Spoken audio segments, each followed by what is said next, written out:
104.9 XFM, Ricky Gervais, Steve Merchant, Karl Pilkington's pressing the buttons.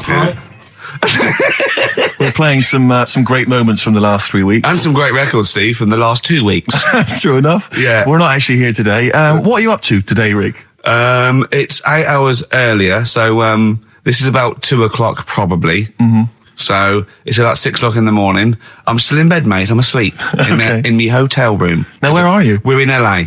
Los Angeles. Yeah. City of Angels. Yeah. City of Angels. Yeah. And so that's what we're doing. We're doing stuff like that. That's why we're not here. We're not here next week either. So next week is the best of this week. All right. So here's the first bit. The reason you became king of the universe, of course, is because of your fascinating French bread anecdote. Oh yeah. Come on then. How did baguettes come about? If this is going to be someone cooked a loaf a bit wrong and said, I can still make a sandwich out of it, I'm going to hit you. No. Go on then. Right. Napoleon, when he was at war and that with Russia. 1812, yeah. Yeah. All his soldiers were like, not used to the cold weather and that. So they said, take some clothes in your bag with you because it's going to be nippy out there. So they put all the clothes in the bag. Sure. They were told, it's Napoleon, for Christ's sake. No room for any food. You're joking. So couldn't they make some sort of like sandwich? No, it wouldn't fit because of all the clothes. You had to take extra gear. Sure. So anyway, I can see where this is going. Is there a baguette-shaped gap left in their holdall? They thought, let's make some bread that you can fit down your trouser leg. What? That's not true! No, it's not, I read it in Euston train station. I was waiting to go back to Manchester. Where did you read What, scrawled on the wall in graffiti? Yeah. Do you know Was it also meet me here for cock fun at 12 o'clock? The upper crust sandwich shop, Euston station. It's on the wall. What do you mean it's on the wall? Do you know how it says, like, sail on at Dixon's, whatever? Yeah. Next to that, there was, like, a bit of information. Once you've read the stuff on Dixon's... Baguette information. There's a big thing about the history of the baguette. I read it and I thought, we got to make a sandwich we can spit down our trouser leg. But how can you march and fight with a huge piece of bread down your train? Although it would be intimidating. You see them coming, you go, sacre bleu, look at the size of them. They're big fellas. Well, blimey. I can't help but feel that could be a practical joke at your expense. Yeah. do that. Well, the Earl of Do you Sandwich... ever question anything you read? If it's printed up, is that, like, fact for you then? Well, it's not funny. I mean, if they were trying to be funny, it's like... it's not, is it? So it's information. Have you heard us? Things sometimes want to be funny when they're not. That's exactly what happened with the sandwich. The Earl of Sandwich wanted something he could fit down his pants. And it was those triangle cut sandwiches wrapped in cling film were perfect. You might be right. You might be right. I am. Because the Cornish pasty, so they could drop it down the mines, isn't it? Is it? They wrapped it up they wrapped up like meat and vegetables in pastry, and they sort of crimped it, and it was like and they dropped it down the mine, so, yeah, that's how that came about. And bagels were originally made so that people could play hoopla, but then eat afterwards. I don't know if you're aware of that. That is true, Carl. Well, anyway. Call my bluff. Is that true? Yeah. They're all true. They're all true. Yeah. Tell your kids that when you have them. Yeah. If they're still alive in a million years. Well, it might be true. Can someone confirm that baguette fact that it was so Napoleon could stick it down his trousers? Not him, his soldiers. His men. Yeah. Fascinating information. Fascinating bread information, Carl. Radiohead. Yeah, now this is my song for the lovers. It's a beautiful track. It's Let Down off OK Computer. It's one of my favourite Radiohead tracks. It's lovely. Right, set the tape going now if you want to tape these songs. And just remembered recently, actually, I was on a train coming back from hometown Bristol, and I was on the train, and this girl walks on, good-looking girl. I thought, hey up, a largely empty carriage. I'm thinking, my luck's in, because I take every opportunity, Carl. That's the thing about me, I don't choose. She was a good-looking girl. She sat down. I thought she sat down right near me. I thought, brilliant. As this guy comes up behind her, and says, I think it's probably a boyfriend or something. Sits down next to her. And I listened in on the conversation, obviously, because I'm pretending to read. It was very clever. I read the same page for hours, so I was pretending to listen. I was listening, but pretending to read. And I realised that it's not her boyfriend or anything. It's just some guy she's met on the platform. And I'm thinking, brilliant. If she's the kind of girl who's just going to start talking to someone, on a platform, on a train, brilliant. I'm going to be in here. Because he was only going one stop. So I'm thinking, what's the worst that can happen? He'll nick off. I'll get chatting to her. And who knows? I could join the Is there a train equivalent? Foot High Club. The Foot High Club, brilliant. And so I'm excited, I'm listening in. And it turns out that they're both kind of graduates who've just finished university, or they're coming to their finals or something. And they're chatting away, and he's making a couple of witticisms, and she's kind of tittering at his jokes. I'm thinking, I'll tell you this, if she's laughing at this kind of material, I am going to blow her away, with my kind of anecdotes and wry observations. It was weak stuff. I got to be honest. Really? He was coming out with nothing. He was running on empty, as far as I'm concerned. Yeah. And she was loving it. So I'm thinking, brilliant, I'm going to be right in here. And then they get moving on to higher brow things, and I think she was going to study kind of Marxism or something like that, or communism, something. And she was asking him, by way of conversation, she was asking him what he knew about Marxism, And he was fumbling for his vague knowledge of it that he had in his life. And I'm just sat there thinking, come on, love, in any given capitalist environment, the proletariat will revolt against their oppression by the bourgeoisie, and after a brief period of socialist rule, emerge as a classist society governed by community cooperation. Well, if that sort of talk wouldn't get a woman hot, I don't know what you'd use. If Marx and Engels is not going to get a woman sweaty down below, then nothing is. Then my name is not Steve. You're just biding your time. Exactly. I'm just going to go in for the kill any minute. Yeah. So anyway, it comes to his stop. Right, he gets up. I'm thinking this is a piece of cake, and he gets off, and off he goes. He walks off, and I'm thinking brilliant. And I thought, I'll wait. I'll wait till the train's pulled away. I'm not going to leap in straight away. No. And he comes back along the carriage, and I'm thinking, hang on a minute. He goes, listen, do you mind if I give you my email address? Oh. Right, and if you want to get in touch, email me. I'm thinking, come on, you loser, get off now. Save your face,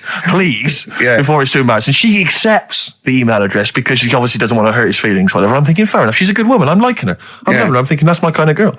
So anyway, he gets off. I'm sat there, the train pulls away. I'm thinking, I'll wait a few minutes, I'll just, give it some time. Her phone rings. It's her friend on the phone. And she starts saying it, and I was listening in, and she was going, just met a guy on the train. I'm thinking, that's true enough. She goes, he was a good-looking guy. I thought, you're having a laugh, love. To be honest. Because I was looking at him, and she said to her friend, he looks a bit like tennis player Boris Becker. I thought, you should be so lucky, frankly, because I saw him. He had awful facial hair, if that's what makes him look like Boris Becker. A terrible little goatee beard. It was laughable. I thought, I don't know. And then she goes to think, and she's like, I met him, we got chatting and stuff, and she was going, it's not often that you meet someone, generally in life, who's, kind of thoughtful and intelligent and funny. I thought to myself, I'm not even going to waste my time with you, love. Frankly, if that's what you thought of him. You just walked away. And I'll be honest with you, I didn't even bother talking to her. No, I didn't even waste my time with her. If she thinks that bloke is not only great looking, but funny and intelligent, and she got on well, and he was polite, and it was a chance meeting, and he thought, and she thought that you were like a freaky looking dog who didn't even have the nerve to speak. That is what she thinks, then I don't want to know her. I couldn't. You walked away, and good luck to you. And I have my dignity intact. Yes, and she's nothing. I love the fact that in pole position, in positions 1 and 2 of his favourite films of all time, it's The Elephant Man and Kes. Yeah. That's brilliant. Yeah. Go on. All right. Am I leaving the mics open a bit when this is going out? Yeah, let's have a listen. Yeah? All right. So don't talk then, right? Just put that hot dog down, Rick. And this is the bit in Kes where it's the teacher and he gets up and he has to Glover. talk. What's his name? Is it Brian Glover? No, it's the other teacher. The other one. Anyway. Right. Go on. All right. So, here we go. Things that had actually happened. I've got another one. What about you, Casper? Casper! Alright. Alright? Alright. You haven't been listening to a word I've said, have you? Yeah, I heard some of it. Yeah, you. Some of it? Just. Stand up. Always somebody, isn't there, eh? Right, now you're going to tell us a story about yourself. What sort of story? I want you to think of an incident that happened to you sometime in the past that is true and that you think will interest the rest of the class. All right? Right. What about I work on a radio show at the weekend. Well, are you going to tell us about it? I'll just do. It's 2 hours, and it's with Ricky Gervais and Stephen Merchant, and just sort of play music and tell stories and stuff. What kind of stories? Well, whatever. Like last week, it was science. We were talking about this lad who was growing a knob on his arm. So it's weird. It's tricky, sir, because like with Ricky, he gets bored quick and he won't listen to the stories, and he'll start squeezing my head. All right. I'm not interested in what he does. That isn't normal, is it, sir? That. I mean, it sure is a bit gay. Is he? Just messes about, though. Do you know what I mean? I try and, like, come up with good stuff. Like monkey news and, like, quizzes and stuff. But then he'll just, Ricky will just mess about. I mean, on Saturday he did it again. He squoze me head. How do you spell that? Squoze. S-Q... Oh, you're going to show it on the wall? This is a new word to me. Squoze is S-Q-U-O-Z-E. Now tell us what it is. It's when he gets me head and he puts one hand on the back of it, right? And he puts the other hand on the front of it and he just sort of swivels it. Swivel, right down the Oh, swivel's not it's spelled S-W-I-V. How many times a day? How many times a day does he swells it? It depends what time he gets in. If he gets in about 12:30, he could get a good 3 in. But I think, I don't really want to talk about. You've done enough, don't you? Well done, Billy. Big round of applause. That is the effort. Yeah. Wow. That's the best thing you've ever done, Carl. This is the Best Of Show on XFM 104.9. I'm Ricky Gervais, with me Stephen Merchant. Yes. I hope you're enjoying the Best Of. I've never been a religious type. If people want to do it, I let them do it and what have you. Good of you. But out of all of them, I want one that's not going to take over your life. I don't want one where you've got to get up 3 times a day and you've got to go and pray and that you've got to get up early. Forget that. It's getting in the way. But if it's something like... I was walking to work the other day, right, across Oxford Street. There's a little Hare Krishna fella there. And he sort of had... he had a leaflet and stuff. And he said, are you interested? And I said, what do you do? And he said, well, we're against getting stressed out and what have you. And he gave me a plum. They hand out food for some reason. But I sort of asked a few questions. It's just the imagery. These 2 bold people, one of which is wearing an orange smock. Holding a plum in the middle. He hands the other one a plum. It's almost like you can imagine some kind of religious painting. Exactly, yeah. But what is their sort of main thing? Because he didn't really tell me that much. He was a Japanese bloke, so I didn't know what he was saying that much. Why? He wasn't speaking English? Not very well. He wasn't the best sales bloke to send out for them, is what I'm saying. Yeah. But what's that? Are they? You're saying they're nothing like? Well, I believe Hare Krishna is a kind of as an offshoot of a sort of Buddhist faith. It is. I think they are Buddhist, aren't they? Yeah, and obviously their kind of trademark, as it were, is that they have to say. I believe they have to say Hare Krishna, Hare Krishna in a certain rhythm, in a certain order, a certain amount of times per day. That's why you see them all down the street saying Hare Krishna, Hare Krishna, because it's actually a sort of religious chant which they're obliged to do. So you see, even if you go into the Hare Krishna faith, you may find yourself, in Tesco or whatever, forced to say Hare Krishna, Hare Krishna. Out loud, not just thinking it. Yeah, no, out loud. You can put it on an iPod and you can put that on an iPod. No, it doesn't count. No, I think you have to actually say it. So I guess that kind of eats into your social life a little bit. And there's the wearing orange as well. Particularly frustrating, I imagine, if you're in a cinema or a library. A little bit awkward there, midway through. Or Star you Wars, live next door to a bloke called Hare Krishna. Yeah. Who constantly thinks you're calling him. Yeah. That probably... Yeah, so that's in essence. I mean, I don't think we've quite done the Hare Krishna faith. It's full service there, but so interesting to you. I mean, you got handed a plum. You've been treated well by them. Yeah, well, but he couldn't tell. I just wanted to know how much time it would take up. What are the benefits? What can you do? What can I think the benefits are they probably don't get stressed out. They've probably got that sort of that zen, that chi-ness about them, where they try and interact and quite meditative. Yeah. Yeah. I've got some nice trainers as well, don't they, with their orange. What are you looking for then in a faith, Carl? You say what are the benefits? I mean, obviously Catholicism, you get the communion wine and bread, so... Yeah, but I can afford that. Right. Probably, just I like the Crusaders. I was forced into joining that as a kid, because a mate sort of joined it, and... he sort of said, are you joining? I sort of swore at him. I said, I'm not doing that. Right? Yeah. He said, right, if you don't come with me, I'll tell your mum that you just swore. So I was like, oh.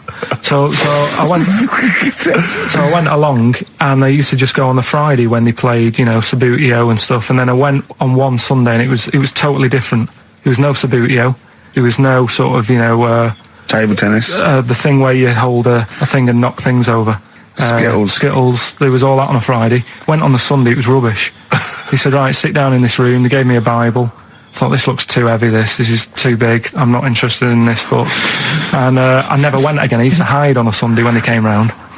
And that's been the only sort of... I suddenly, why did it suddenly turn out to have to hide on a Sunday when they're coming round? Because they wouldn't leave. They wouldn't leave. Who was it? Were they adults? It was well, he seemed like an adult to me at the time, but he was probably about 27. Well, that is an adult. Yeah, but do you know what I mean? He seemed a lot older when I was a kid. Yeah. And he came knocking and that, and he used to say to me, Mum, I'll just tell him I'm ill or something. And he used to hang around to see if I'd eventually come out to play and that. And if I did, I think they would have grabbed me and took me there. I love the idea that for you, religion has to bring with it some kind of gift. It's like, you know, join our faith and you get an alarm clock radio. It's like something like I think religion does bring a gift. Usually, it's the gift of the Lord. Well, the gift of everlasting life, isn't it? And that's the problem with it, you know. A lot of people believe in it because they think... But for Karl, right. his feeling is like, that should be a given. That's safe. I'm definitely going home with eternal life. But what else can I have? Is there an iPod? You have to have a religion? Because obviously I don't have a religion. I don't miss it, and I wouldn't want one. I'm an atheist. And that's out of belief. That's out of logic. And we don't get into the politics or the morality of it. Why do you feel you need a religion? Why don't you just get a hobby? Well, I didn't want one. I don't want one. I just was saying that, you know, if I was to get one, which one would I go for? Is what I'm saying. I'd like to see you perhaps as a Jew. I think Judaism would suit you well, I think. What are the hours like for that? Tough. Can be tricky. That's what I mean. I don't want anything that's, you know... And they have a day where they don't eat and stuff. I couldn't be doing with that. So they have days when they eat too much? Yeah, but what happens if I'm not that hungry that day? Like I say, I don't like change. No. I mean, I like my Cheerios in the morning. I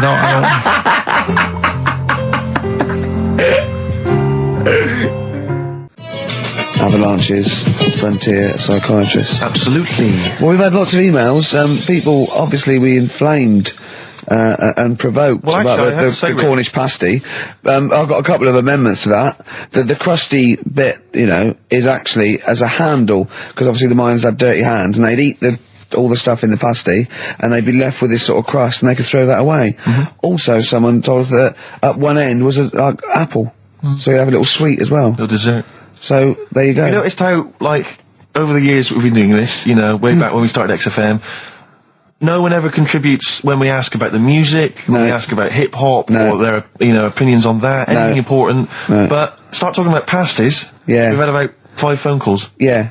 And someone phoned up to confirm. They used to work for Upper Crust, and basically Karl got all excited. So it is true. She went, well, I don't know if it's true. I've read the same sign you did, Karl. Interestingly, there's an email here that says, which basically offers a history of the baguette, and talks about after the revolution, the government decreed that all of France must eat the same bread. And it was up to the bakers to bake this bread of equality. And then Napoleon kind of made sure it was a particular... He kind of set in... Obviously, on the bread, you can eat anything you find in the garden. Frogs, snails, bits of horse, But squid. the interesting thing is, Rick, that there's no mention of sticking it down your trousers whilst going to war. The French have tried to keep that secret for over 100 years, It was only Steve. the upper crust people. Nearly 200 years, that is a top secret. Somehow Euston Station upper crust got hold of a document, left behind in an old sea chest, possibly Napoleon's, could have been Josephine's. Unfortunately, jotted it down. He's kicking himself now. Oh, I cannot believe I left a note. If he talked like that. He did. He did that. Yeah, he talked English, but in a very funny French accent. Do you remember, there was one thing that, talking about funny French accents, you remember Allo Allo? Yeah. Remember, it was on about 5 o'clock in the afternoon, but they still made, because it was a funny Frenchman, it was that English guy who was posing as a French police officer. It's very complicated. He would often walk by, and I remember there was one where he said, I was pissing by the door when I heard a shit. Oh yeah. Now that's passing by the door. I'm allowed to say Passing that. by the door when I heard a shot. That's what he's saying. I'm allowed to say that at 2 o'clock because I'm just saying I'm talking in a French accent. Yeah. I was pissing by the door when I heard a shit. Yeah. That's fine. Yeah. because I'm speaking French, Carl. Do you know what I mean? That's the rule. I tell you something I do know. Go on. Right? But I can't really get a question out of it. Go on, just tell us. There's a shadow somewhere. It's already good, isn't it? I'm loving it already. No, right. There's a shadow. I think it was in America. Yeah. And it's on a quiet road. I'm guessing somewhere like Boston. That's what I imagine. Okay. Right? No. Somewhere like Boston. And people at night used to see this shadow moving about. And they'd go, what's that? Right? And it got known, the town, the little local town got known for this shadow, but it didn't cause any problems. People What are you talking about? Well, it was like, you lost me. What are you talking no, about? do you know like some places get famous, like Scotland's got the Loch Ness Monster and that, but it doesn't cause any. Yeah. But it doesn't cause any problems. It doesn't exist. Go on. Right, so there's this shadow walking about on the road. What do you mean? No, what's he again? Rubbish. Right, so he's walking Nonsense. about. Where did you read this? Where did you He's see walking this? about. This was on the internet, and I'm sure. Sorry. Sorry. Right. I thought it was shite.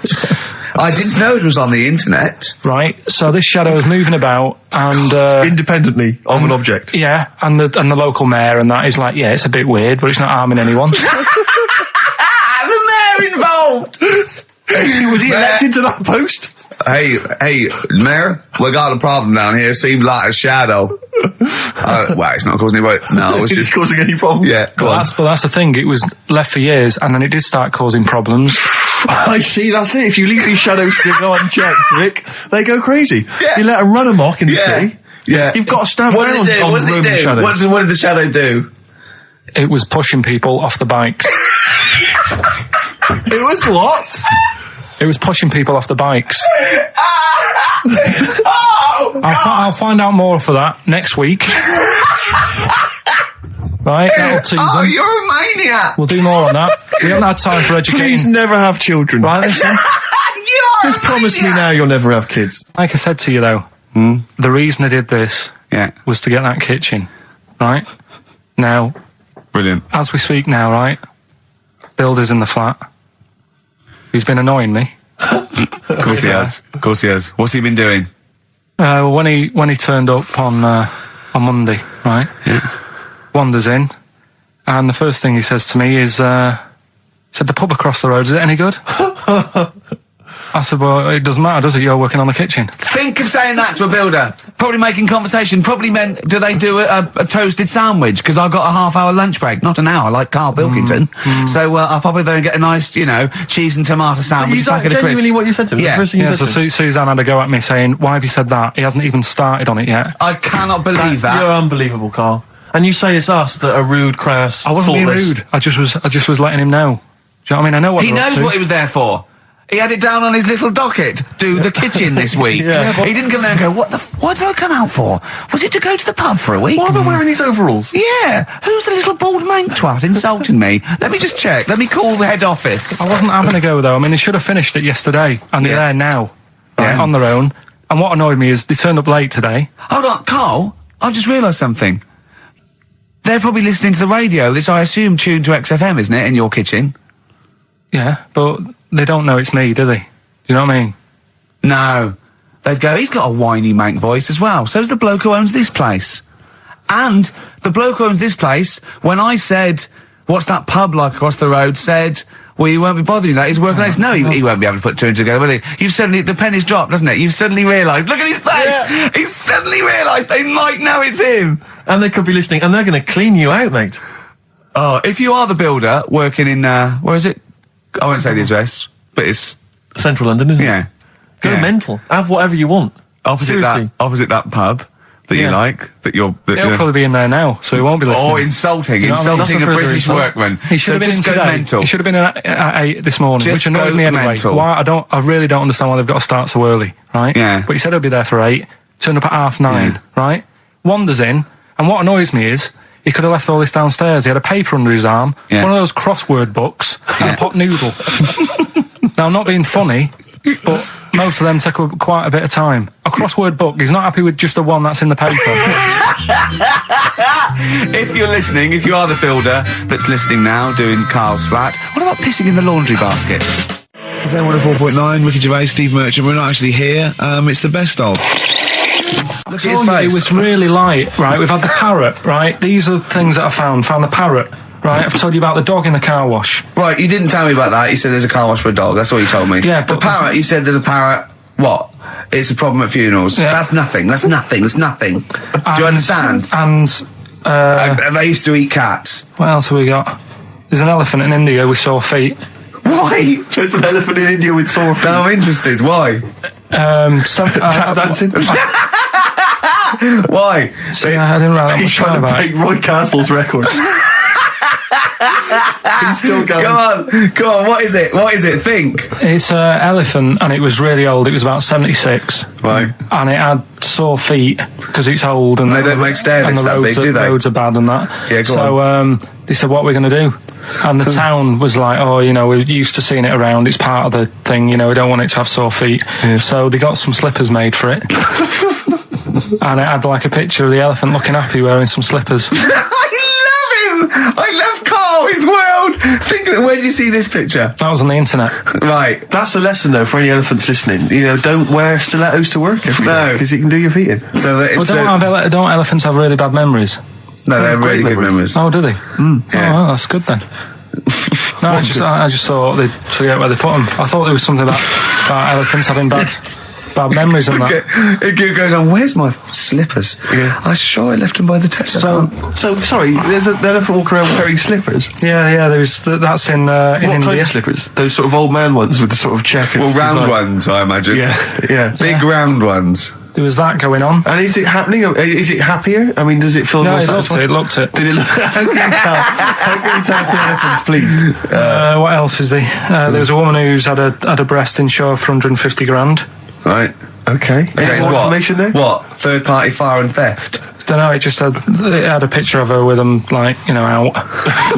I just thought, yeah, you should get them covered. He's done another real joke. Brilliant. That's a proper joke. He's done, look at his little face. He smiles. I'd like to see you on one of the sort of TV panel games. If they could bring back sort of celebrity squares, Yeah. it'd be amazing as the centre square. Oh, that would be Wouldn't that be incredible. extraordinary? Or on that countdown in Dictionary Corner. I imagine him in Dictionary Well, Corner. I'd come up with cat. If that helps at all. Yeah. Memblent. Yeah, what does that mean, Carl? Just anything you want it to mean. What I've got, there's a dog that's got a cough in Singapore because it smokes 20 a day. Right, okay, another one. No, it's the last one in it, so Yeah. we'll save it. The last one we've got is last week when I did Do We Need 'Em,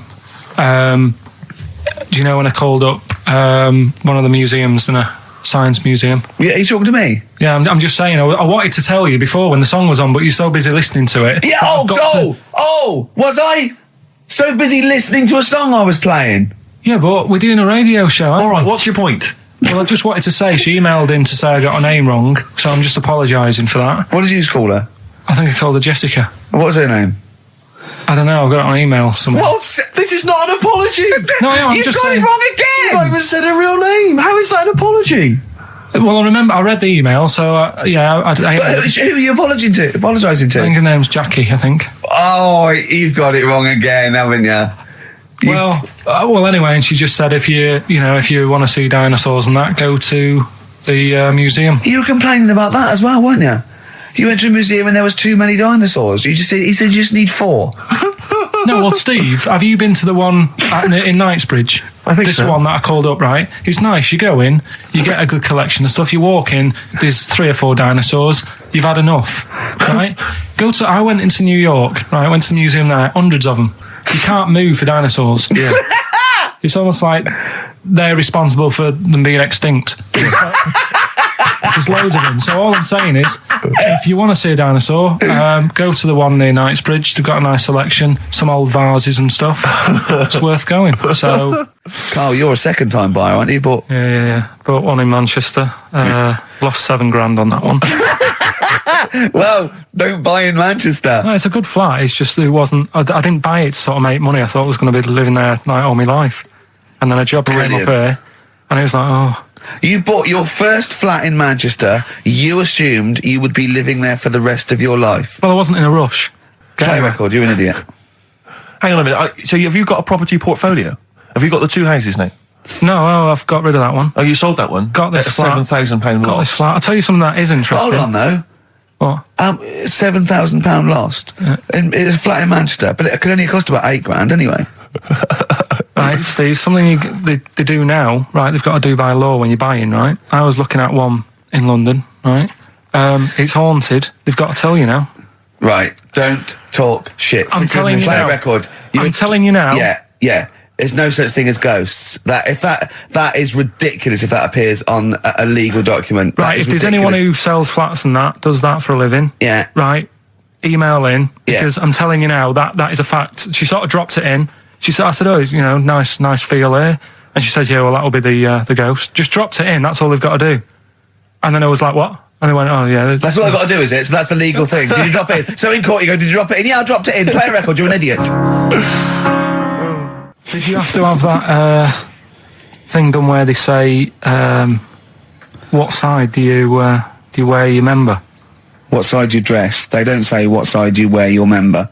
That would hardly be a euphemism, would it? So they say, what side you dress, sir?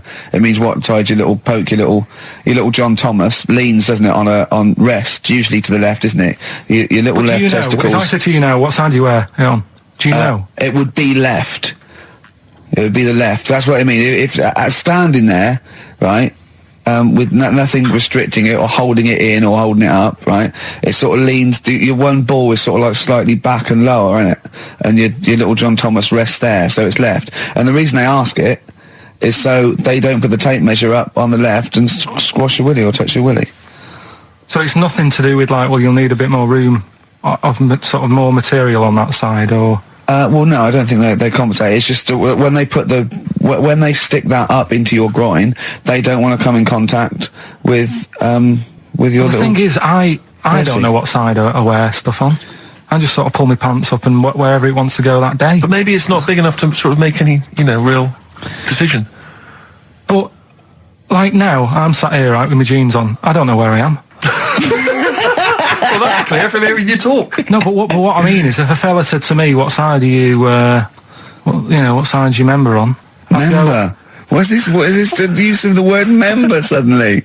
I'd go... Well, it's usually not appropriate. And also, I imagine in the old days, they had big baggy pants that used to sort of like hang down. And now, like with those stretchy boxers and briefs, it's sort of held up in a nice neat little parcel, isn't it? So it's probably not appropriate. It doesn't come in contact with your little snake.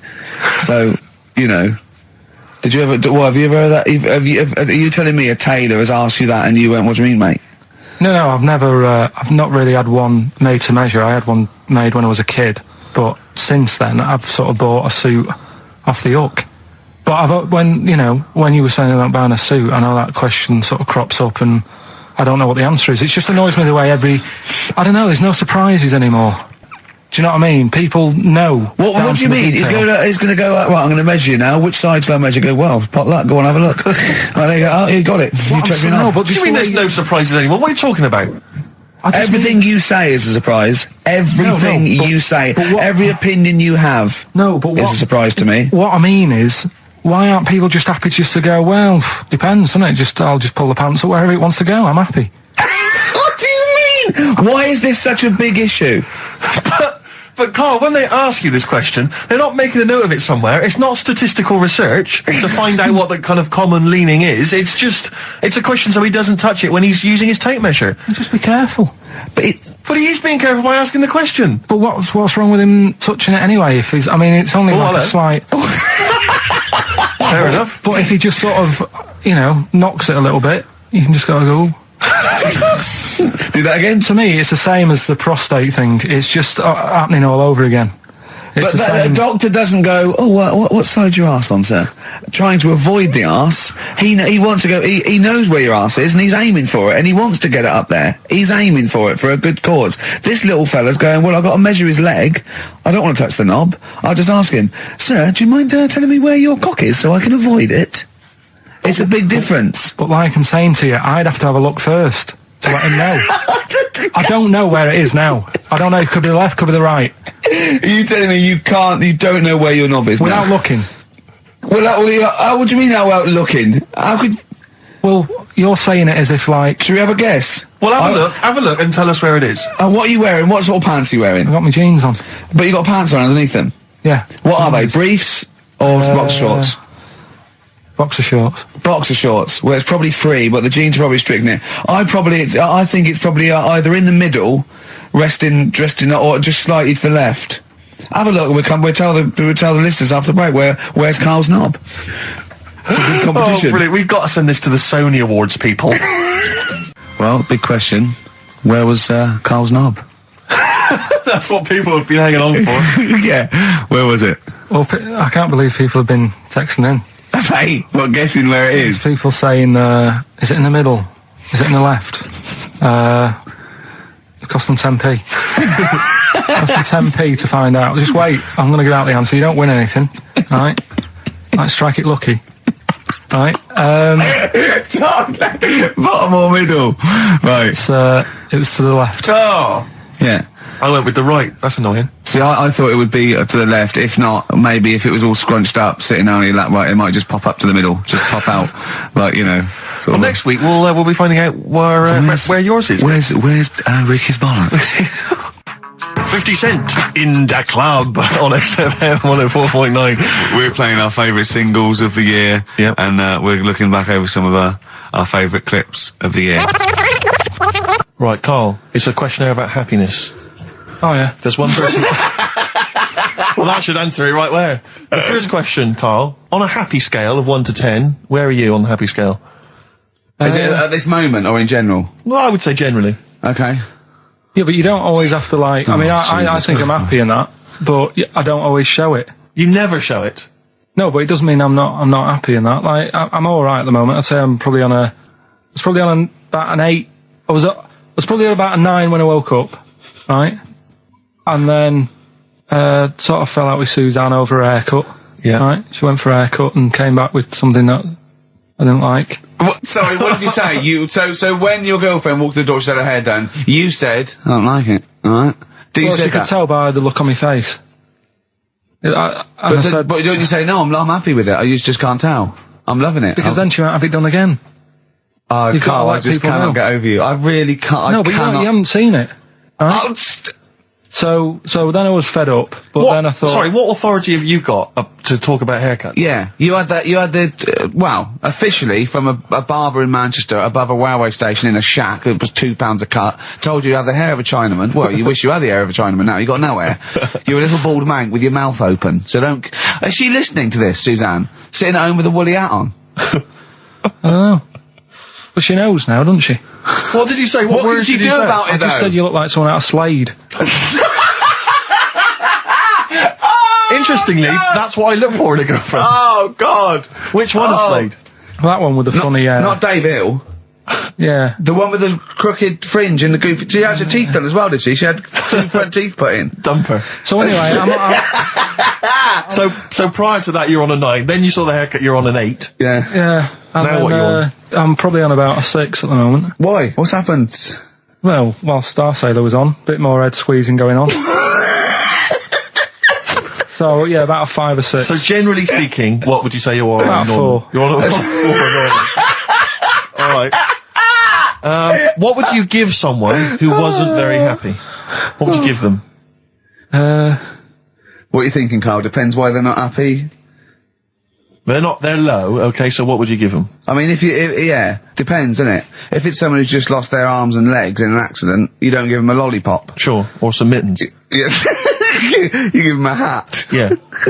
Yeah. And dare I say it, a smile. A skateboard. Yeah. Yeah. I don't know. You don't know. You got to answer the question. Alright, so hang on, let's assume that you've upset your girlfriend because you slagged off her haircut. What are you right? going to do now feel to go and guilty. make her happy? How are you going to cheer her up? And not buy her a baseball cap. I don't know yet. I haven't thought about it because I've got this to sort out, haven't I? So when I get home, get her some gel or something. Oh, God! Oh, Christ. So, would you like to start on your, to Steve, because I've heard all these. We won't do them all. Well, we'll start off with the Mr. Freeze. Tell Steve the story of Mr. Freeze. This is the first time he nearly died. This is the most serious of the lot, really. So, what it was, do you know, like, don't know if your mum and dad did the same thing, but, like, they do the weekly shopping on like a Friday. Yeah. So when you got to Thursday, there wouldn't be much stuff left in the cupboard. It'd just be like, your Jacob's crackers and stuff like that. So when they'd been to the supermarket and they came back, I was like, what's that saying? Like a pig in... I loved it. It was like loads of food coming in, loads of biscuits. What is that saying? He nearly said pig in shit. Right. Is that the saying? Yeah. Right. So all this food comes in. Thank God he didn't. Otherwise he'd have been in trouble. That's true enough. Because he's culpable for our actions, because he's the producer. So technically, that twat's in charge. Go on. Right, so anyway, there's loads of food, and I'm like, oh yeah, look at this, and chocolate biscuits, and, penguins and stuff. Bacon. And bacon. Just in case, you never know. So anyway, my mum and dad's putting the food away. Me and our kid are like, he's already grabbed something, gone back upstairs. It's like feral children. It's like a quest for fire. And then they run upstairs. What, did he just sit under the bed, gnawing at some sort of pig's trotter? So I saw, do you remember Mr. Freeze Pops? I do, yeah. So they're kind of like popsicles, icicles. Yeah, but really long, like a foot long, right? Yeah. So I thought, I'll have one of them. So I grabbed it. Went for the nutritious stuff first. Absolutely. And like my mum and dad are putting this stuff away and what have you. And I rip it open and knock it back. Right, straight away, just right back like Swallow that. Swallow it, But it went down the wrong way, right? So I was down your shirt. So I was like, oh God, I can't breathe. And my mum and dad didn't even know what I'd ate. Do you know what I mean? I ate it so quick. Yeah.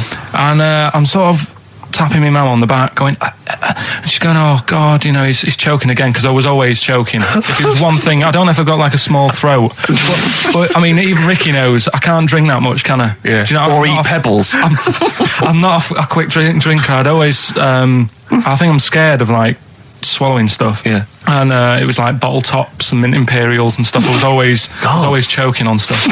Oh, jeez. So anyway, she's going, oh God, what's he picked up on it now? Drop it. So, hit his nose with a stick. So I was going, I'm choking. At this point, my dad had I think he'd put his share away, his food away, and he'd gone. His share, I love it. Yeah. He'd gone to watch Winner Takes All or whatever in a lounge, and I was in the kitchen, and I was starting to I didn't care anymore. Do you know what I mean? I just got to that point where I wasn't struggling anymore. You just thought, I'm done for. I just was falling to the ground. And my mum's going, get in here, I think it's serious. And my dad comes in and sort of starts shouting at me, saying that's what you get for being greedy. He didn't even know what I'd eaten. Well, it was the moment to teach you a lesson, certainly. So he's there like that, and my mum's going, oh, look at him. And my lips were going purple, and my eyes were rolling into the back of my head. You look like Marilyn Manson. And so anyway, she grabbed me from behind and did that fireman thing. The Heimlich manoeuvre. Yeah. And, winded me. And it came up, and I was all right. What, the whole popsicle came flying back out? You see, that's what I don't understand, because there was nothing there. No, just a little bit. No, it swells up, doesn't it? Because it irritated it, so it went down your sort of like your epiglottis. It went down the wrong way, it went into your air canal instead of your throat, and it sort of spasms, and that's the fear. You just got to calm it down and relax. So in time, I would have been all right. Yeah, anyway. you don't. Well, no, you might have. So that's so that's hang on. one. But But the weird thing is, for 3 days after that, I felt like a sort of a special person. I went to school. I'm saying nothing. I did full days. A special needs person.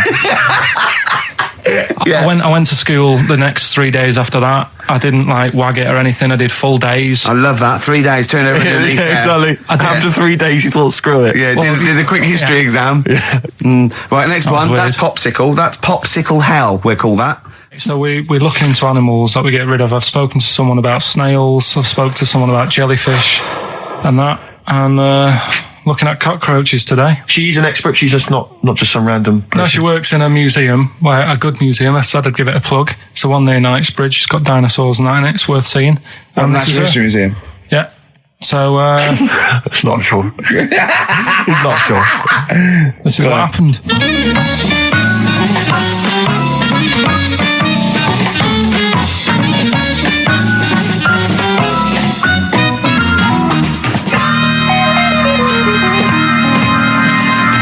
Now, what I'll do, I'll tell you as much as I know, and then you can fill me in if I'm right or wrong. And then at the end of it, we'll get to the bottom of whether we need them or not. Okay. All right. So first of all, the first thing that I found out is that that they have 18 knees? That's not exactly possible. They're insects, so they have 6 legs.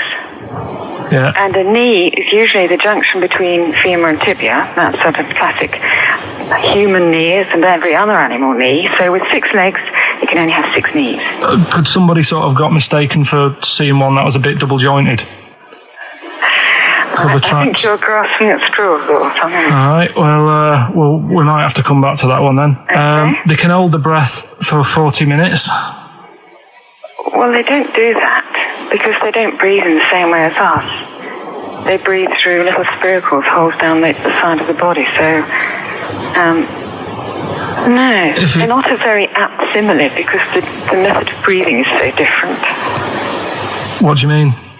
Because insects have a totally different system. They don't have lungs in the way that we do, and just breathing through one part of the body. They're actually breathing through every segment of the body all of the time. So even though they've got their mouth shut, they might be able to slide. Nothing to do with breathing. So only just feeding. So you see, maybe that's where someone's gone wrong. Someone's got hold of one and sort of taped its mouth up or something and got bored after 40 minutes and said, well, we'll call it right. That's a pretty unkind thing to do to an insect, even to a cockroach. Yeah, but it's all... Can't do that. Yeah, but... No. Pretty unkind thing to do anything, even a cockroach. Something else I found out. Yeah. They can live for a week without an head. Well, that's true if they don't bleed to death in the process. But the weird thing is, when I told you that they had 18 knees, you seemed a bit sort of like, don't talk ridiculous. But then we're talking about an animal that can live without an head. So there's a little bit of truth in that one, yeah? Yes. Why, when it was invented, has it got that facility?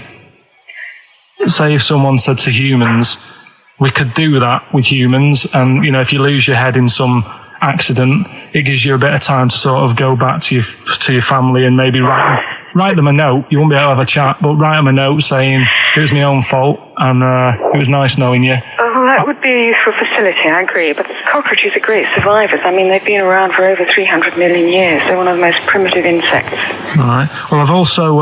is it true that they do a lot of resting? Apparently they can sort of rest for 75% of the time. Rest?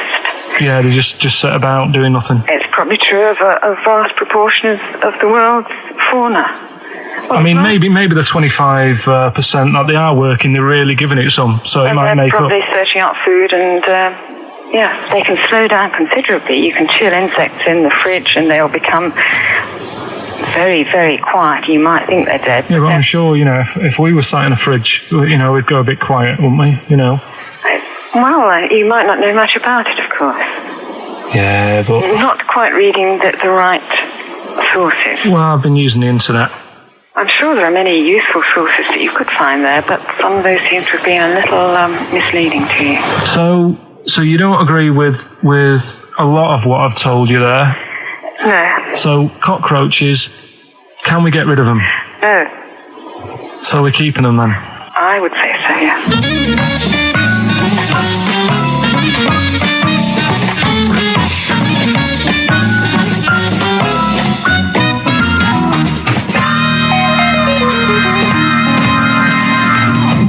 I think we should get her on more often because she sounds like she'd be a bit of an ally, really.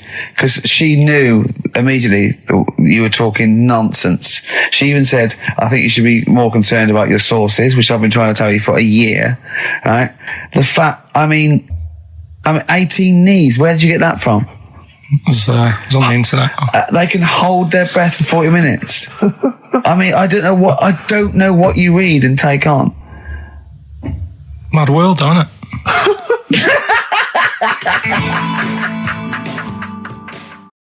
Tom Petty and the Heartbreakers, Breakdown, and that's for Karl's behaviour last week. Karl, you seem to be a little bit happier. Last week, I mean, we were worried about you. You sort of slipped into some sort of like weird depression. You played placebo twice, so you weren't concentrating. I know you're going to say that me and Steve were annoying you, but, you know, that's an easy excuse. I mean, I think the listener can make up their own minds. No. It's just like I say, you know, it's like a murderer, right? He might not have done that if it was a different day, if the sun was out, whatever, and everything just happened at once that wound me up. Right. So it was like a crime of passion.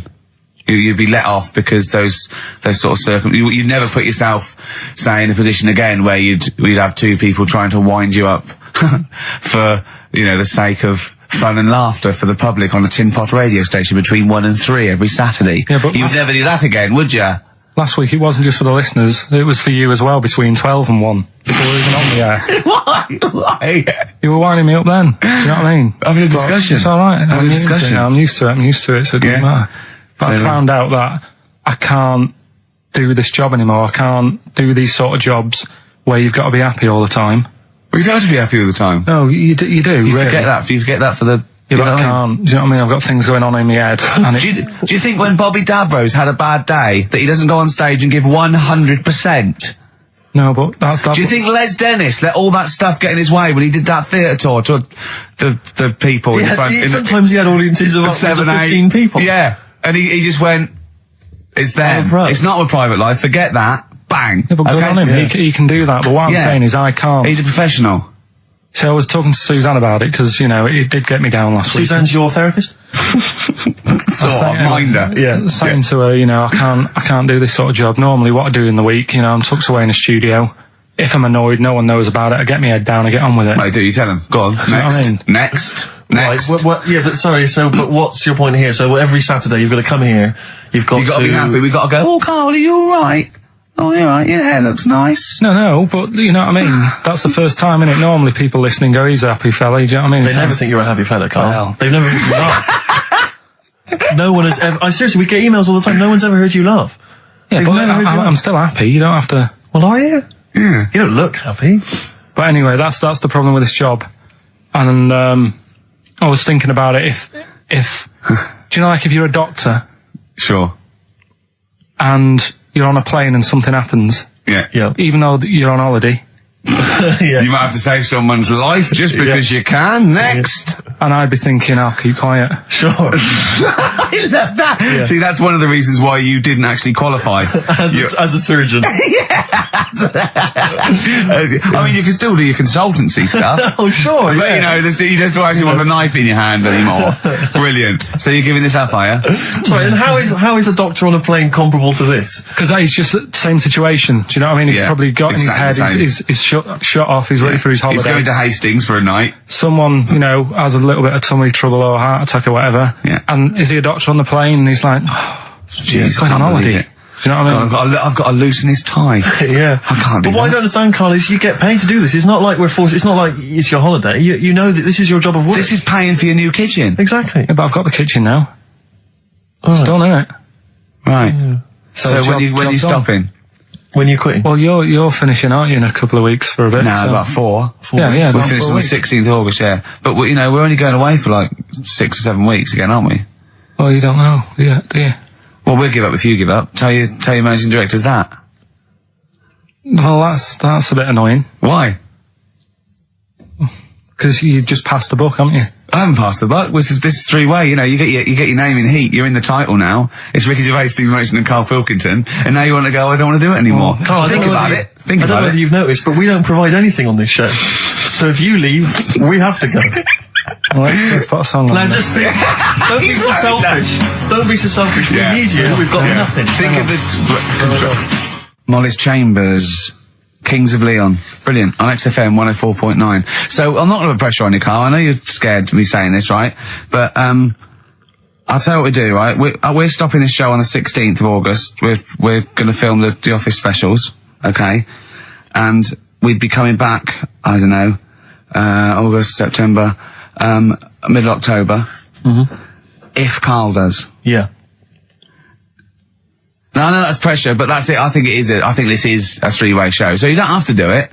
What should we do? Because I know we've been approached by a couple of others. What would you do? We've been approached by obviously better radio stations. I mean, if you're a listener, just think of any of the radio stations you prefer to listen to. That's some of the ones that have offered us gigs. So we could toy with those. Or we stay and we see this through and we get XFM on the map.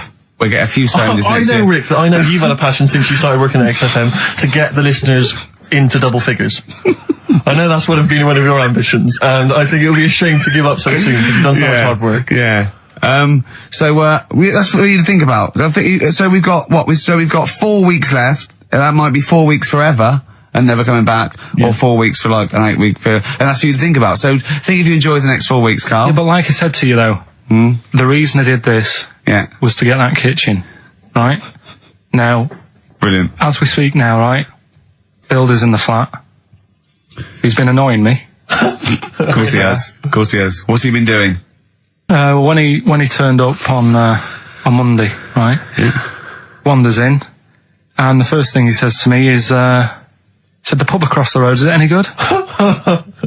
I said, well, it doesn't matter, does it? You're working on the kitchen. Think of saying that to a builder. Probably making conversation. Probably meant, do they do a toasted sandwich? Because I've got a half-hour lunch break, not an hour, like Karl Pilkington. So I'll pop over there and get a nice, cheese and tomato sandwich. Is that genuinely what you said to him? Yeah. So Suzanne had a go at me saying, why have you said that? He hasn't even started on it yet. I cannot believe that. You're unbelievable, Carl. And you say it's us that are rude, crass, I wasn't being thoughtless. rude. I just was letting him know. Do you know what I mean? I know what He knows what he was there for. He had it down on his little docket. Do the kitchen this week. He didn't come there and go, what did I come out for? Was it to go to the pub for a week? Why am I wearing these overalls? Yeah. Who's the little bald mate twat insulting me? Let me just check. Let me call the head office. I wasn't having a go though. I mean, they should have finished it yesterday, and they're there now, right, on their own. And what annoyed me is they turned up late today. Hold on, Carl. I've just realised something. They're probably listening to the radio. This, I assume, tuned to XFM, isn't it, in your kitchen? Yeah, but they don't know it's me, do they? Do you know what I mean? No. They'd go, he's got a whiny mank voice as well. So's the bloke who owns this place. And the bloke who owns this place, when I said, what's that pub like across the road, said, well, you won't be bothering that. He's working on this. No, he won't be able to put two and two together, will he? You've suddenly, the penny's dropped, doesn't it? You've suddenly realised. Look at his face! Yeah. He's suddenly realised they might know it's him. And they could be listening, and they're going to clean you out, mate. Oh, if you are the builder working in, where is it? I won't say the address, but it's Central London, isn't it? Yeah. Go mental. Have whatever you want. Opposite that pub that you like, He'll probably be in there now, so he won't be listening. Oh, insulting a British workman. He should have been in today. Mental. He should have been at 8 this morning, Just which annoyed me anyway. Mental. Why? I really don't understand why they've got to start so early, right? Yeah. But he said he'll be there for 8, turned up at 9:30, right? Wanders in, and what annoys me is, he could have left all this downstairs. He had a paper under his arm, one of those crossword books, and a pot noodle. Now, I'm not being funny, but most of them take up quite a bit of time. A crossword book, he's not happy with just the one that's in the paper. If you're listening, if you are the builder that's listening now, doing Carl's flat, what about pissing in the laundry basket? Lonesome Day, Bruce Springsteen, on XFM 104.9. So, you've realised now that the builder could well be listening, knowing exactly who you're talking about. There's a chance of it. Do you know what I mean? Yeah. I didn't think about it, but you're right, was tuned onto that. I think he did flick it on, thinking about it, thinking back. If so, yeah, he's probably listening now. No, he probably isn't. He probably is about half hour. If he's got any sense, he turned it to Heart or Virgin or Magic or something. But, there is a chance. Good advice to the listeners. Yeah. If you've got any sense, if you finish your crossword puzzles. I think, according to our figures, there's a 5% chance of him listening to it. Yeah. So, if we want to be accurate. Although he isn't a house with it tuned to that, so I think it puts him right up to 50% straight away. But then again, Ricky's got a job of work, so why would he be listening to this show? Well, he's doing a crossword at the moment. Yeah, well. You better hope he's not listening. Well, I mean, they do annoy me. I'm sticking by it. Yeah, go on. You might as well keep digging. Yeah, go on. No, I'm just saying they do annoy me the way they wake you up at 8 and then. Well, that's when they start work. Because I told you, I mean. Oh, we'll leave that one then. Yeah. No, but it's like the other day when they came in, I always like to test them. Do you know what I mean? When I had some work done on the last flat that was in, right, that was renting, the builders were in, sorting the shower out and that. They woke me up about 7:30. Yeah. Right? Were you in the shower? No, right. Good thing about cleaning this shower, there's never any hair down the plug hole. Yeah. Right.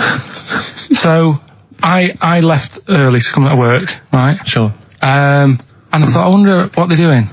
I wonder if they have started. So I walked back to go back in. They'd left the flat and they were outside having a Starbucks. And it just annoys me that they couldn't do that first. Do you know what I mean? Have your breakfast first, then come and wake me up. But don't wake me up to then get me out of the flat and then say, right, let's go and have breakfast. Well, they've probably got to get in, haven't they? What for?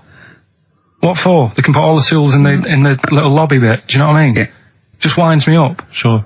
Now the thing is, the guy today who's doing the tiling, that's narrowed it down a bit more, right? When I knew he was in there, I went out for a bit, had a cup of tea and a bacon butty, right, at a cafe.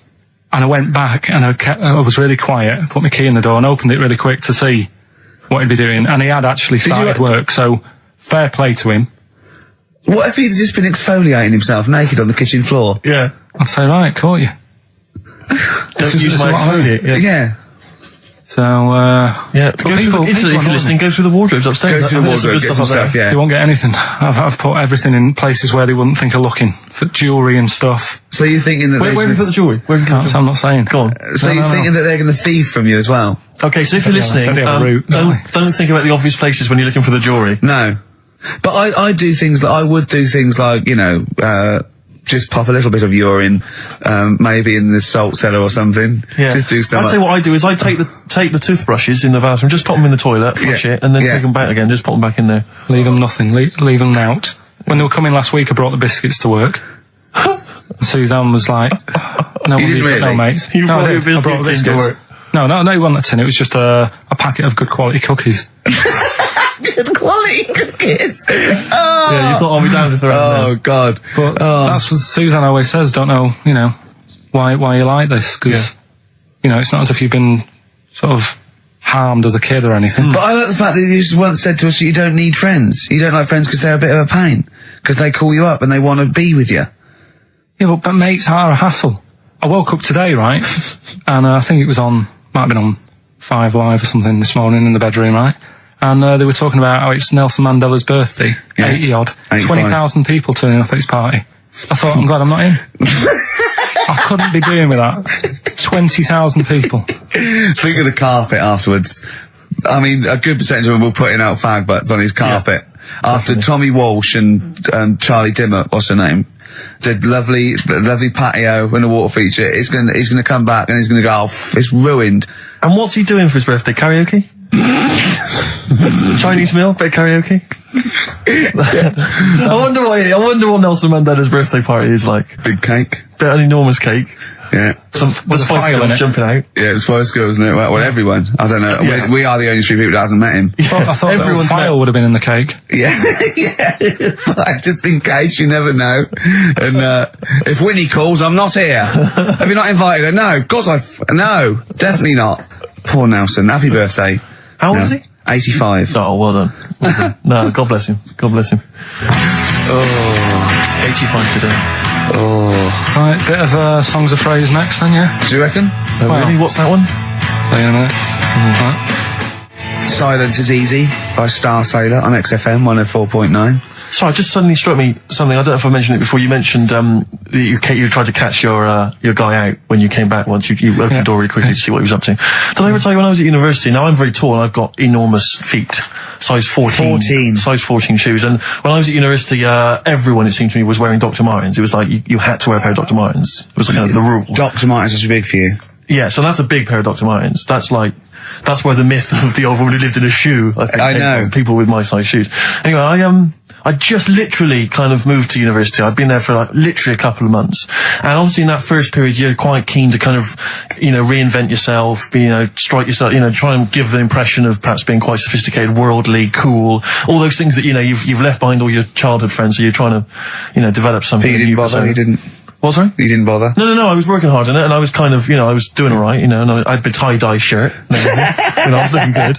And, so I was trying, working hard to try and seem kind of cool and, not freakish. And, I came back from studies once, and I came in, and there was a little old cleaning lady that kind of would always come in every day and clean up our halls of residence. And I came back, and my door of my room was open, and there was like a little huddle of people just peering in, right? And I thought, this is odd, that my door's open and I'm not in there, and there's people staring in the door. And I looked in, and the little cleaning lady had my Dr. Martens on and was clumping around, making them all laugh, doing an impression of me. That's amazing. Imagine that. Imagine the psychological scars that has. I know that she's more popular than you. Yeah, exactly. And they go, come on, Maud, let's go to the JCR. Exactly. And they carry her down. They go, drink. And she goes to, Steve, you better have that spotless by the time I come back.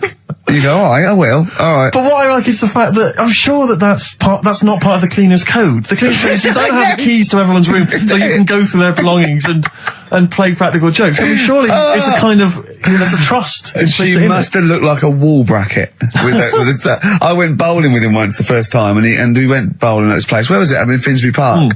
And I'd never been before. And he goes, "You got to wear special shoes." I went, "All right." He went, so. He goes, "Have you got size 14?" And she went, "Yeah, I've got one pair." And she put them on the table, and they look like crusty. Honestly, honestly, it looked like. It was. I just started laughing because they're so long and thin anyway, and they're multicoloured, aren't they? They're two colours, and it looked like Krusty the Clown's feet. And then this teacher went, all right, 14. That is big, isn't it? It's a huge size shoe. You're right. Yeah, and it was just the one cleaner in them. Just the one. Sadly. She did have loads of kids eventually and brought them up in there. Well, we got songs of phrase, haven't we? Songs of phrase then. Okay, let's just have a look at the prizes. And just remind us again what exactly songs of phrase is, because I know a lot of people put it out of their mind week by week. It's a phrase that's been said on the show a few times. Right. You remember classics like what was We had hairy Chinese kid. Yeah, there's this hairy Chinese kid. Stop squeezing my head. Carl, you're an idiot. Carl, you're an idiot. Some classic phrases. Classic phrases. And so you use various old-time songs and you put them all together, and that spells out the phrase. Before we play that, let me tell you now, you can win. Look forward to this. What's this? The new album from the Star Spangles. That's called Bazooka. Is that out, is it? Never heard. When's Bazooka out? Never heard of it. The best summer holiday album in the world ever. You've got the treats on there include the Fast Food Rockers and Laz Ketchup. Yeah, I'm waiting for their second single because I don't know what that's going to be about. Sure. Is it going to be a bit more fast food? Maybe like Pret a Manger? Yeah. Yeah, lovely. This is very good. Yeah, 2 disc set, the best of David Bowie. Inspiral Carpets, the best of them. Still don't know how they spring that over 3 seasons. No idea. Bowie's is one. Yeah. We mentioned it last week, the American Song Poem Anthology. That's kind of a kooky collection of songs. And we've also got a couple of DVDs here. Stephen King's Rose Red. I've never heard of it. Straight to video. Yeah, made for television. Yeah. Will never be seen at the cinema. And I'm sure there's a lot of nerdlingers listening, so they will be loving Richard Dean Anderson in Stargate SG-1. Yeah. Free inside, there's a collector's card, plus you can win some exclusive memorabilia. Yeah. So I think a pair of their... Right, all you've got to do is listen to these, 13 songs, probably, to a well-known stupid phrase. It's only seven different songs, right? Well, just get the most you can. Just be rough. Artist or song, it'd do, right? And the phrase is about me dad nicking from telephone boxes. Right. You got to give them a clue because they've got to know what they're listening for. It's hard enough when you know. Daddy's never going to stop robbing from telephone box. Is that it? Yeah. So what are these songs then? Go on in. It doesn't matter that some people don't know what that's about, do they? Doesn't matter. No, they're not. Well, your father's a thief. Email only. ricky.gervais@xfm.co.uk. Let's hear it. All right. From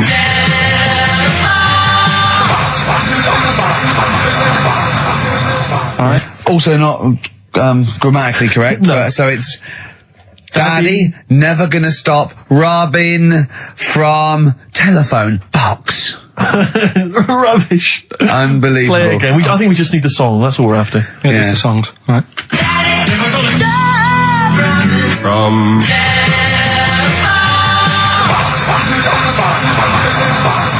Just again. Well, this is a desperate feature. It really is awful. From See, Rick, if we took more of an interest in this show, we'd have come in, listened to that, We'd have said no way. We'd have said no way. I don't care how long you spent on it. We've got a reputation. Yeah, we've won awards. We've won major awards. We're not putting that tat out. But yeah, no. You know, that's what. But we're just giving the listener what they're used to. Exactly. So I think more fool them for listening. Ricky.gervais@xfm.co.uk. XFM.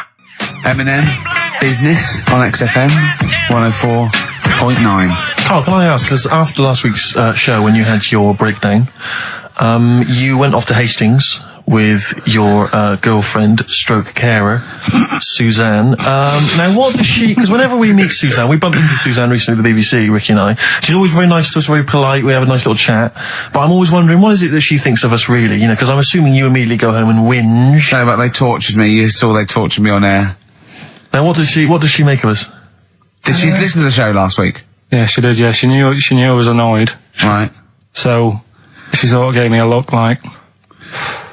You know what I mean? Like that, because we went to Hastings. That wasn't because you had, like, Marmite or something over your face? No, it was just like... Oh. So we didn't talk for a bit. I just was like, you know, getting over it. Sure. Thinking, I'm sick of this. Yeah.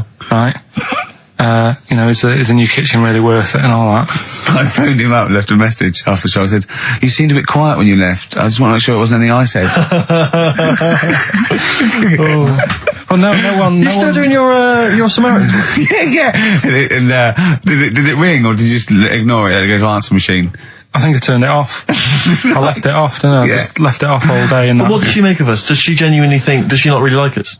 I think it's weird, because there's no one who she doesn't really like, which annoys me, because she says to me, I'm the opposite, do you know what I mean? I'm like, oh, everybody annoys you.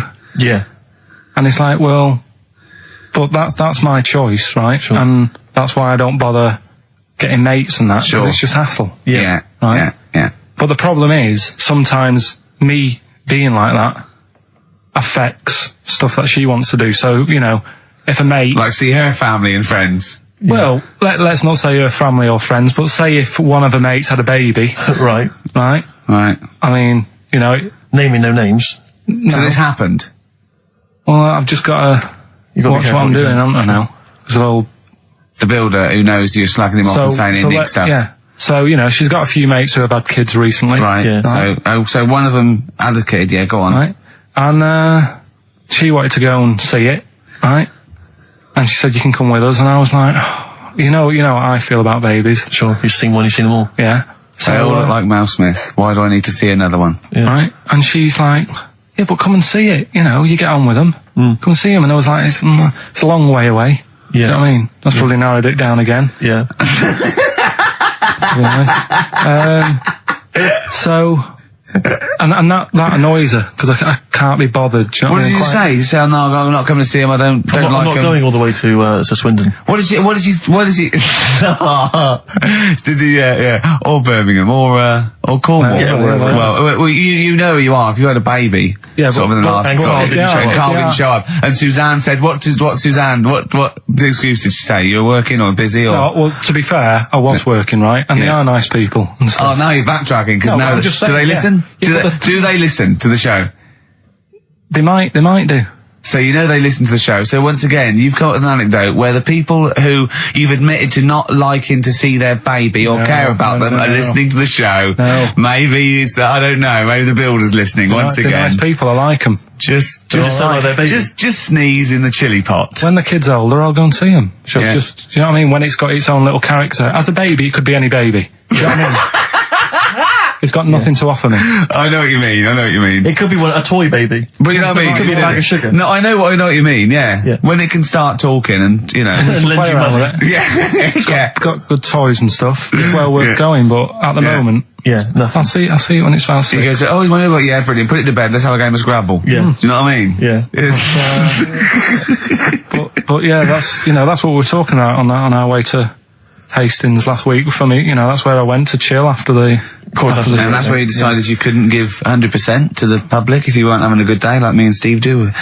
Come rain or shine on a tin pot radio station that really doesn't, keep me in frappuccinos these days. But we'll say once again on air, this is official, and this is not to put pressure on you, that me and Steve are going away for a couple of months on the 16th of August to do the office special, and if Carl doesn't come back, nor will we, because I see it as a three-way thing, and that's the truth.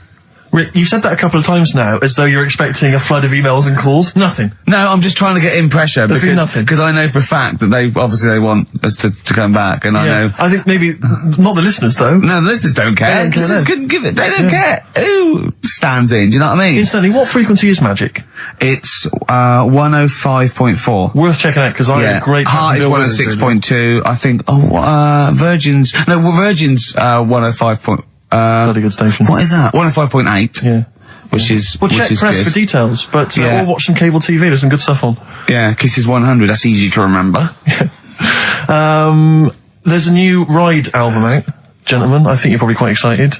It's London's Heart 106.2. it's released on the 4th of August, and it's all the BBC sessions, all the stuff that Ride did over the years for Virgin 105.8 for BBC, and this is one of them. It's called Time of Her Time. I think it was from the album Going Blank Again. It's very good. Play it, Carl. I play that for Pippa, who requested some Ride. That's from a new compilation called Waves, and it's the BBC recordings that Ride made during the 90s, and I think that was originally recorded for BBC Radio 1. That's a good station. Radio Bloody 1. good station. That's a good station if they're interested. Radio 1. So one of the... I think they pay quite well as well. Well, I enjoyed working for them. I know we used to work for them for a period of time. Until we got fired for slagging off. Simon Mayo. I think it was Simon Mayo. Yeah. Do you remember that? I can't quite remember it. Well, we used to do this thing, Mary and Hobbs at night, and we were getting a bit busy, and so we were constantly handing in shoddier work. Right, we used to hand it like that and hand it to them. A theme there. A theme, I know, yeah. And to the point where they kept going, oh, like every other week they go, we couldn't put it out. Why? Well, because it was the most offensive, or it was inaudible, or it was twaddle, or you didn't record it. You know, there was things like that. Yeah. And then I think the straw that broke the camel's back was Simon Mayo had just broken the Guinness World Record for DJing. And we were going, oh, that's brilliant, yeah, in the air-conditioned studio with loads of scrotes getting cappuccinos for him. That's not work. Our dad used to build walls, you know, that's work, not sitting down. If he wants to break a record for work, and we went off on things like, I know... we were going, we know birds who do leisure stuff to feed their smack addiction. Yeah. That's work. I want to see Mayo on his knees outside McDonald's giving a rent boy a blowjob and all this sort of stuff. I want to see him hanging up in some kind of leather strap. In a Amsterdam torture garden with 13 blokes jizzing on him, all with beards. Yeah. But why aren't you still there? Oh happy dear. days. I think the producer at the time said, we can't. I said, why not? I said, we're not saying he did it. We're saying we'd like to see him do it. Yeah. Right? And she went, oh, he's a Christian. All the more reason. Well, we were talking earlier about friends. You say you don't like making new friends, do you? You're kind of repulsed by the idea of new friends because it's too much responsibility. They might phone you up, they might ask you for a favour, they might need a shoulder to cry on. You don't want any of that responsibility, any of that concern. But I'll tell you what's worse than making new friends is when old acquaintances come out of the past. Oh, pop up. It really unnerves me because I'm constantly bumping into people who I just don't recognise. I know. And I've got this urge to be polite. I can never just go, I don't know who you are. I've always got to pretend. I've looked for clues. When they say, you still, don't know, I go, yeah, so I go, right, this was doing and what about so-and-so? I go, say, no, those two people, and it's like a saw in my brain going, I must know them from so-and-so. Yeah. Well, I went back to Bristol once, and I remember walking to the bus stop and seeing someone I recognised from school and walking all the way to the next bus stop just so I didn't have to stand there and make conversation because I just thought I've got nothing. Well, it's the conversation. I didn't know you then. If you move, yeah. What can we talk about? We've got nothing in common except the fact that we went to the same school. I was on a train station platform fairly recently and the guy comes in and he goes, "Oh, Steve, how's it going, mate?" And I looked at him, stony faced, I had no idea who it was. But of course, I had to go, "Good, mate, good, how are you? How are you?" And you know, I had a newspaper and I kept looking at the newspaper thinking, every time I look at this newspaper, it's a clue for you to just walk away. God. But he never took the clue. So it was kind of, I'd say, "Oh, yeah, not bad. Read the paper and he'd go, "Oh, where are you living at the moment?" So I'd tell him and he'd say, "Yeah." And I'd look at the paper again. "Oh, do you still know, But that's the way, when you know they are, it's just as bad, because they go, "Oh, we should have a drink sometime," and you want to go, "I'll be honest, look, if I'd wanted to get in touch with you, I had loads of opportunities." Exactly. I've had every day, from now, right back to the last 15 years, I could have made contact. I didn't. Exactly. It's easy. Take that as a clue. Yeah, I mean, instantly. If you are listeing to this and you perhaps know me from school or university, you're thinking of getting in touch, do not bother. Ditto. I do not need your friends. You've got enough friends. Better ones. Better friends. I've got a number of better friends that I prefer. The reason I have not kept in touch is because I don't really like you. You've moved onwards and I've upwards. moved on. I know people now, the likes of which have won major awards on Ricky television. Gervais, to name but one. He's happy. See, he's sat right here next to me now. That's all the friendship a man needs. If you have won 4 BAFTAs, then give me a bell. If you have not, kindly stay in your little underneath your particular rock, because we're not interested. We have kept you out of our life for a reason. I did not accidentally lose your number. Oh. When I promised to send you a letter, it did not get lost in the post. Nothing gets lost in the post. Oh, yeah, exactly. Carl, what do you think of that? It's alright. That's like, but I'm honest with them though, when I see them, do you know what I mean? I just say, I don't know who you are, can't remember you. Not bothered. I'm not bothered. You know what I mean? Oh, that is genius. Anyway, Bit of Darkness. Oh, well, I've got to play this. Now, be warned, this is a rock ballad off the new Darkness album. I love the album, and it's a bit cheeky playing this because it's got shades of Def Leppard, right? But there's a lovely balalaika bit in it, and it's quite a nice song, right? And it's the Darkness, and they can get away with this sort of thing for at least another 4 months. Radio 1. Cardigans, You're the Storm on XFM 104.9. If anyone from Heart or Magic or Radio 1 or Radio 2 is listening, could well be available come October. Yeah. Alright? Please get in touch. Yeah. I think that my new TV is too big, Rick. I said that. I know, when you I bought know what it. I was thinking. But I can't believe it. He talked about this buying it. He's got a bit of cash now, of course. And what is it? 42 inches? 42-inch plasma screen. What did it cost you? $3 grand or something? That's Wow, rubbish. it's ridiculous. £3.5 grand, big spender. Of course it's too big. Well, I can't get far enough back in my room, in my living room for it. You know, you're meant to be, I think, 4 times the screen size away from it. Really? To get off in the air. So that's 4 times 42 inches you're meant to be sitting away from it, which is impossible. Yeah. Well, I'll have to just get friendly with the neighbours. Yeah, watch it through a hat. If that's the case though, are you better off just getting a portable? What? I don't understand that rule. What are you saying? Well, you're meant to be 4 times the screen size away from the TV. But then what's the point in having a big telly if you've got to keep moving further back?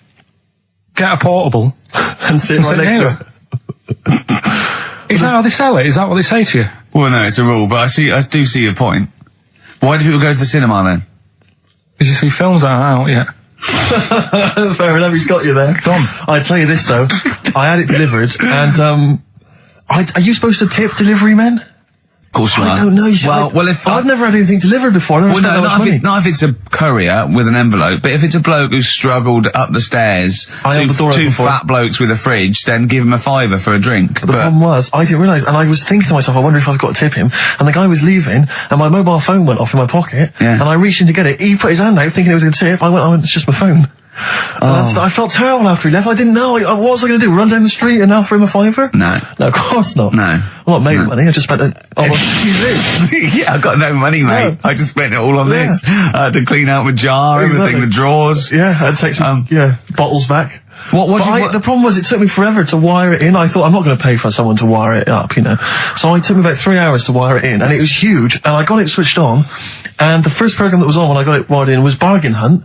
I'll tell you this, David Dickinson's tan always took me eyeballs out. It was incredible. It was like X-rays. So close. You know, a huge plasma screen with this orange thing coming out, and he keeps turning to the camera, doesn't he? Just to get you. Yeah, he turns away. You get a bit close. They go, "What's he doing?" He just turns around, takes the cornea off. What do you think, Bargain Hunt? Oh dear, that's why I'd buy a plasma screen to watch Bargain Hunt. I mean, it's ludicrous. This is the problem, is because what do you watch? I mean, have you watched anything that's been worth having? The only thing I've watched really worth watching. 24. Well, 24 works great, but also films. Obviously, that's the main reason I bought it, because films just look amazing on the DVD on the plasma screen. If you're into films and that, it's just that I only, I've just got the 5 channels and flicking about. I'm not impressed. I mean, I can understand why more people listen to radio and stuff. Yeah. Well, not this one, but go on. Well, when was it? When was the last time I sort of sat down and had time, because I'm always busy doing stuff on that. Sure. Moaning takes up about 3 hours a day. When did Wimbledon finish? A couple of weeks ago. Right. Found myself sat there, right? I'm not having a go. I know we stopped Cheeky Freak of the Week and all that, right? So I'm not going to be having a go. Christ, I sat there. I'm scared. No, I'm not having a go. You've always got to remember that. Go on, just get on with it. Get on with it. I'll apologise after. I'm just saying, watching Wimbledon, it wasn't, one of the major games. It was little fellas in a wheelchair having a game. Little fellas in a wheelchair. Right.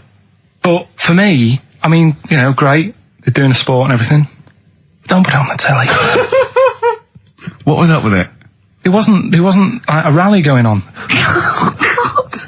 No, do you know what I mean? Do you know normally, like, with the well, not to Endman, but with some of the other, with some of the other players and that, they're playing for ages, aren't they? It's like, oh, who's going to win this and that? Yeah. None of that. It was just like, hit it, net. Oh, Christ! Oh, God! I don't know what to do! And people would, like, sat there watching it as well, when they've got other games going on in there. That's what I couldn't understand. If you've paid your money to get in... Yeah. I mean, like I say, good on them if they... Do you know what I mean? But it would have been... And they all start first in the marathon. I just thought it would have, you know, given the game a swing ball or something. Yeah. You know what I mean? No, yeah, I understand. Oh, God. Yeah. There's never anything on. XFM in the community. Did anyone confirm, actually, I had an email earlier, Swing ball. No, I'm not having a go, though. Tell them. This is what I'm like, aren't I? Sorry, this is recording you as well. What do you mean I'm not having a go? Tell them. Do you, what you think? You just said that to me. That do you think you haven't got a microphone? You just said to London, keep wheelchair sport off the telly because they can't get a rally going. You called them little fellas in wheelchairs. What? And I meant to go, what Carl meant was... What? I mean, what? They can hear you as well. Yeah, I know. It's just that they might think that I'm having a go, and I don't want them to. That's why I stopped Cheeky Freak of the Week, because some people got the wrong end of the stick. Right. And what have you. So, Well, it was funny that a woman was born with deformed legs. They might think you were taking the mick. So anyway, I just was wondering if anyone could confirm. We had an email earlier, I forget who sent it in, but thanks very much indeed for it. They said that the Paralympics began this week, and apparently during the opening show, the entertainment was provided by Riverdance. Now, I don't know, I don't know if that, I can neither confirm nor deny that, but it does seem rather tactless. Let's play a tune. Ricky Gervais. Don't put my name to this last link. Don't put my name to this last link. Ricky.Gervais, XFM.co.uk. Oh. Magic, Virgin, if you're listening, we are available probably sooner than we thought. Making plans for Nigel. XTC on XFM 104.9. Well, you seem a little bit happier now. Oh, yeah. It was alright. I'm a bit worried. Like I say, the last thing that we just talked about, I don't want people thinking, you know, we're having a go at anyone, because it does do me head in. Because I'm the one who always has to deal with it as well when people do. What? You know, we're just having a chat about tennis and stuff. Yeah, the little fellas in the wheelchair, as you put it. Yeah, what are you worried about? That just that they think we're having a go and that, because sometimes I do have to take calls and deal with it, all this stuff, right? You don't see that. You don't see the hassle I have to go through. No, but I don't often say things where I'm likely to get a complaint from Yeah, someone. but I'm just saying it wasn't meant to be taken badly, do you know what I mean? You're allowed to say you thought that the quality of tennis, because they were confined to a wheelchair, was poorer than, say, Sampras versus Agassi. I don't think that's in question. It wasn't as good a game of tennis. That's what all you were saying. You weren't saying they shouldn't play or... Wreck the grass. Right mess. Well, stop while No, you're ahead. I'm just saying as well. But just... I can confirm, incidentally, we've had several emails, I can confirm that Riverdance opened the Paralympics in Dublin recently. So I'm sure that was very good, very entertaining. Leave it then. Yeah, no, I'm sure it was entertaining. They're very good. Who was it that thought? Was it Jimmy that thought it was short for Paraplegic Olympics? Really? I've no idea. Yeah, it's Parallel Olympics, isn't it? It's yeah. But as we pointed out, that would be pretty much blow football. Yeah. There wouldn't be many sports in the Paraplegic Olympics. It stands for Parallel Olympics. I'm educating, Carl. Don't let me like that. I'm educating. I'm not saying funny little fellas in wheelchairs playing up the grass. What? I'm always educating. I'm always telling you about stuff that I learn about and that. That you get offhanded over, and it's about a monkey who became king. No. So No? Have you got monkey news this week? Got a little bit of monkey news coming up. What does he do? Drive to Spain, rob a bank, or get married? No, we're done all them, aren't we? We have done all them. Yeah, but it's a good one, it's a good one. And in fact, it's a bit related to what we've been talking about in a way. Oh, God. That's good. Last week, after your nervous breakdown, you went to Hastings. Yeah. Can I ask, why the hell did you go to Hastings? It's so arbitrary. What do you mean? Why go to Hastings? You lost him on arbitrary. Why did you choose that above all other places within... It's amazing, isn't it? You look at his face when you say a word that, you know, he doesn't understand, and it just goes dead. It's like when your computer freezes. Yeah, it is like that, yeah. Is there an equivalent to Control-Alt-Delete when Carl just doesn't understand, so we have to press, knob, bollock, finger up arse, it takes him out of his sort of stupid, doesn't it? Now that's 3 things to press, but you've only got 2 hands, so... Wow. Yeah, I know. God, what would I do? I'd have, hold on, so I'd have the thumb of my right hand, pop that up his arse. I'd have probably my index finger of my left hand on his knob. How would I press his testicles? What would I use? I'd have to use some other part. Shall we try it? Yeah, let's go around there. Let's set out. Look, come on. What? Sit down. It's time you have a little kiss. Sit down. No, you've done so well. I've already had a little... What happened, Carl? He loves it. I'm just going to give you a little kiss. Just for the webcam. Right, hurry up then. All right, on the lips. No, not on. Oh, come on. Oh, God. I love it because he hates it so much. You wouldn't get that radio on. But maybe I could have kissed Chris Moyles. What? I could have kissed Chris Moyles on Radio 1. Milesy. Give Milesy a little kiss for all his good work. Do you enjoy that? Yeah, it's good, yeah. What happened to Chris Moyles' show? Is he not on anymore? On TV? Yeah. No. Turns out he was too fat and talentless. Do you want to tell us about Hastings? Where did that come from? Eh? What? Yeah, Hastings. Yeah. It's alright, yeah. What's there? Not much. It's just one of them Is there places. Yeah, it's good. I think that's what's good about it. Nobody knows, right? Because last weekend it was roasting, and you saw pictures of Brighton, and it was heaving. Yeah. Right. Hastings, hardly anyone there. And yeah, it's got a nice little beach. Yeah. Sand? Sandy No, beach? pebbles. Well, that's all right, isn't it? You don't want the sand. Why does he want sand? What do you want Just sand? a little bit, don't it? It's a murder building a sandcastle.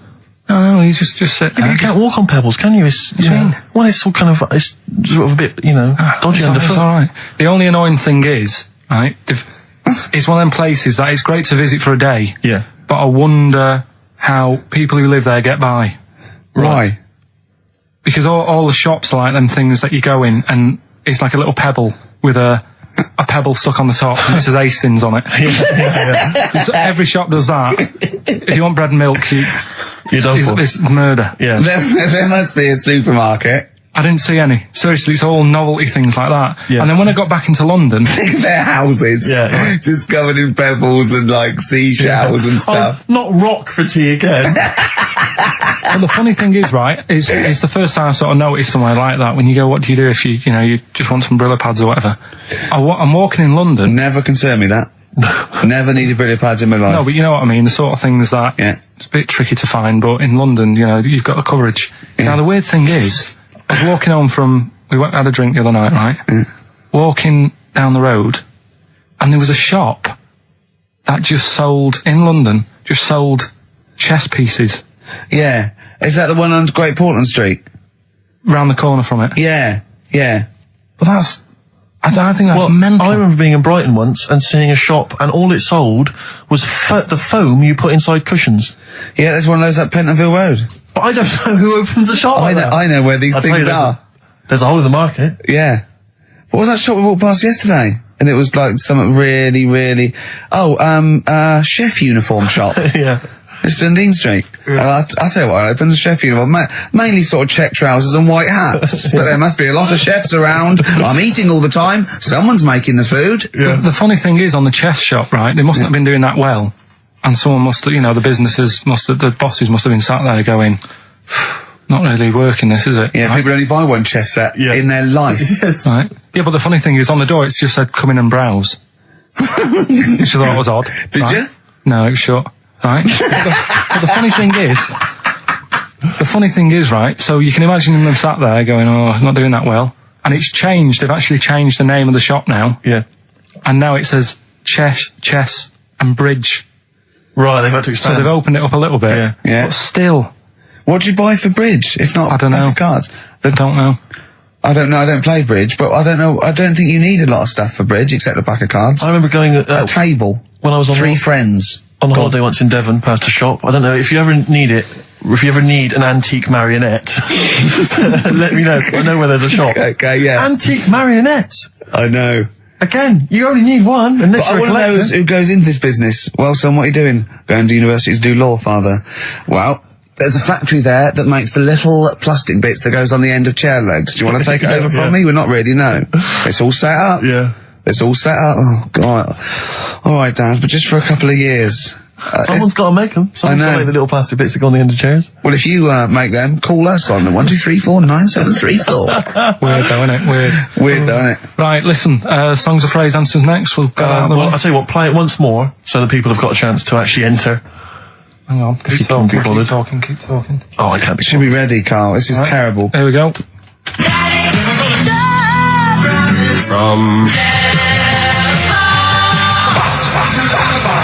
Right. That is the well-known phrase. Daddy's never gonna stop robbing telephone box. The well-known phrase. And we're looking for the songs, I think. I don't care. All right. Libertines on XFM 104.9. I'm Ricky Gervais. With me, Steve Merchant. Over there is Karl Pilkington.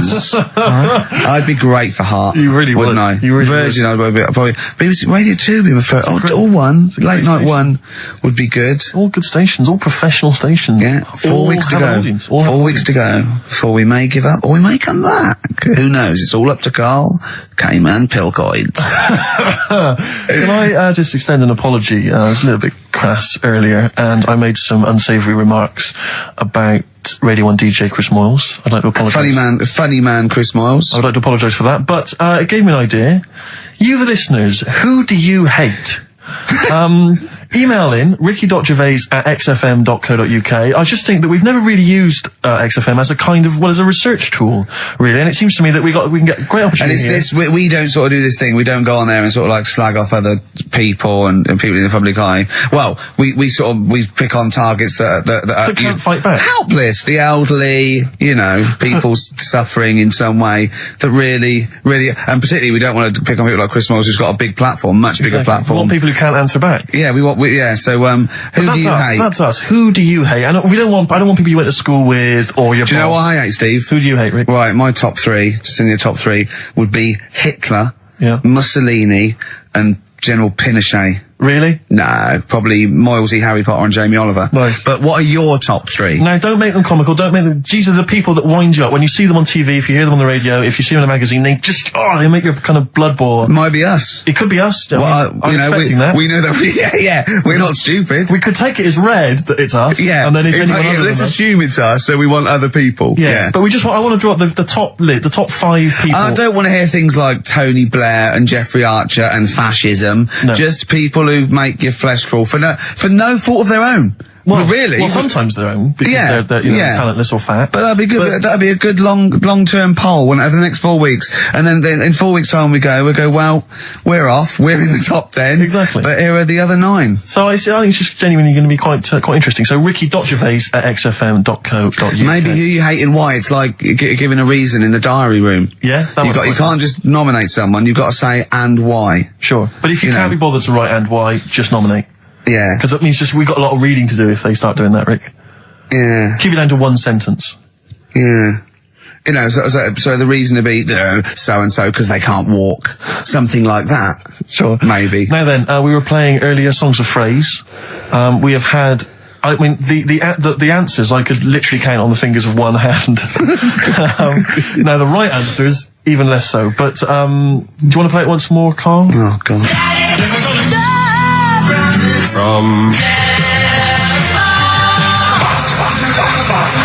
There was 7 songs in there. Right. Read them out, Colin. What are they? It was Have you got it written down? I can remember them. Daddy Cool. Boney M. Boney M. Yeah. Never Gonna was You from Up, Rick Astley. Yeah. Never Gonna. Write them down! Stop, Sam Brown. Right. Stop. Robin was Miss Robinson by Simon and Garfunkel. Mrs. Robinson. Yeah. Hang on a minute. That's not Robin. Oh. From Russia with Love, Matt Monro. Right. Telephone hanging on the telephone, Blondie. And then Box, Living in a Box. Living in a box. Well, listen, no, I don't think anyone got them all right. No. If you did get them all right, I'm sorry, but I gave up checking the emails a long, long time ago. So, I'm going to give it I'm going to give it to Michelle Flower because she got a few of them right. So well done, She got a lot right there, actually. Well done. Good, well done. She got 5 out of 7, so well done, Michelle. And you get all those great prizes. Incidentally, we mentioned that Stargate SG-1, I really look forward to that, Michelle. That features Richard Dean Anderson. Had a lot of emails, people saying, is that the same Richard Dean Anderson or Dickie Anders that used to email in and said he loved the show? What's happened to Dickie No, Anders? I've not heard from Dickie for ages. So, Dickie, if you're listening, Richard Anderson, if anyone knows Richard Anderson, what's happened to him? Well, I think we know his top 3. Yeah, exactly. So, Dickie Anders, if you're still out there, get in touch with Anders. Little saucer. All right. Hey, Anders. I just was going to say, you're talking about people who annoy you and that. Yeah. Right? Not many sort of celebrities annoy me because I think, well, some people like them. Do you know what I mean? Yeah. But things that affect me, like the builders. Right? You're a philosopher. Go on. The builders annoy me, right? Sure. Yeah. And you could say that's a bit of stereotyping, but all the people who I've met who have been builders have always annoyed me, right? So that's because they've been working on your house in your space. I mean, that's like all the builders that have been round your flat making a noise when you're trying to get some sleep have annoyed you. Well, that. Brilliant. But also someone in the office in the week, right, who works here. Yeah. He's a good lad, named Lenny, right? It's called Lenny. He proposed to his missus using XFM. So like he popped in Zoe's show. Right, his girlfriend sat out there. She didn't know what was going on. She was asked to come in. Even she wasn't listening. She was out there. she probably had a Walkman on or something. Yeah. Well, just that. She was just to Jono. He had to fax Jono with the request. Dear Jono, I'm broadcasting from Mexico at the moment. My girlfriend's listening to you.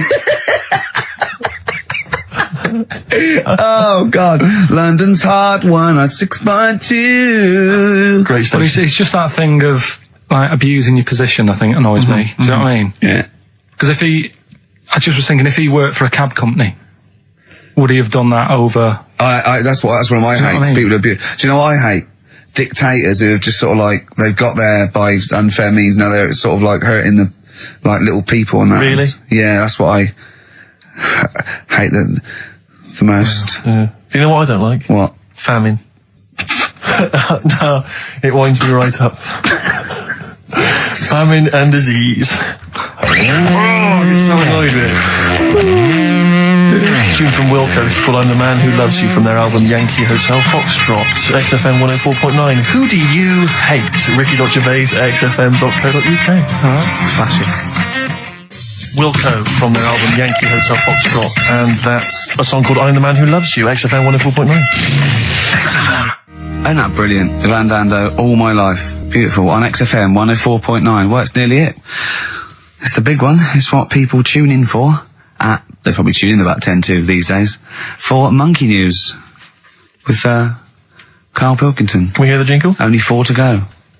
Oh, chimpanzee, that Monkey News. Right, this one's about it's been emailed in to me. Right.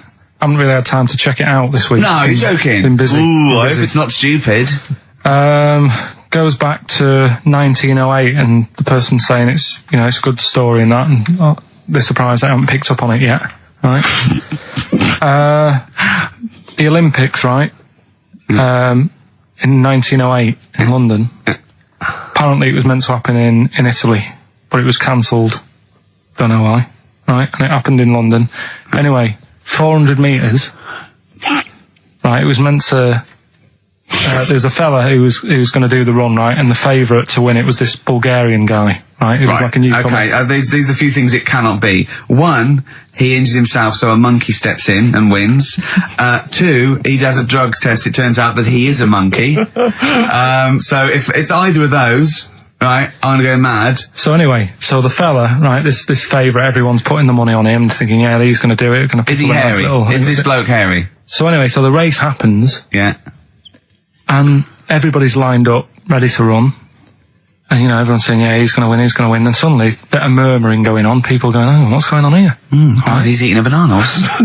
And there's a fella in the lane next to him. Yeah. Right? He's going up, who's that? He doesn't look familiar. Oh, Christ, Carl. You go. Right? Doesn't look familiar. Who's he? It's, Weird. What's going on? What's going on? What's going on? Yeah, what is it? What is it? Or who is it? I mean, not what is it? So they go in.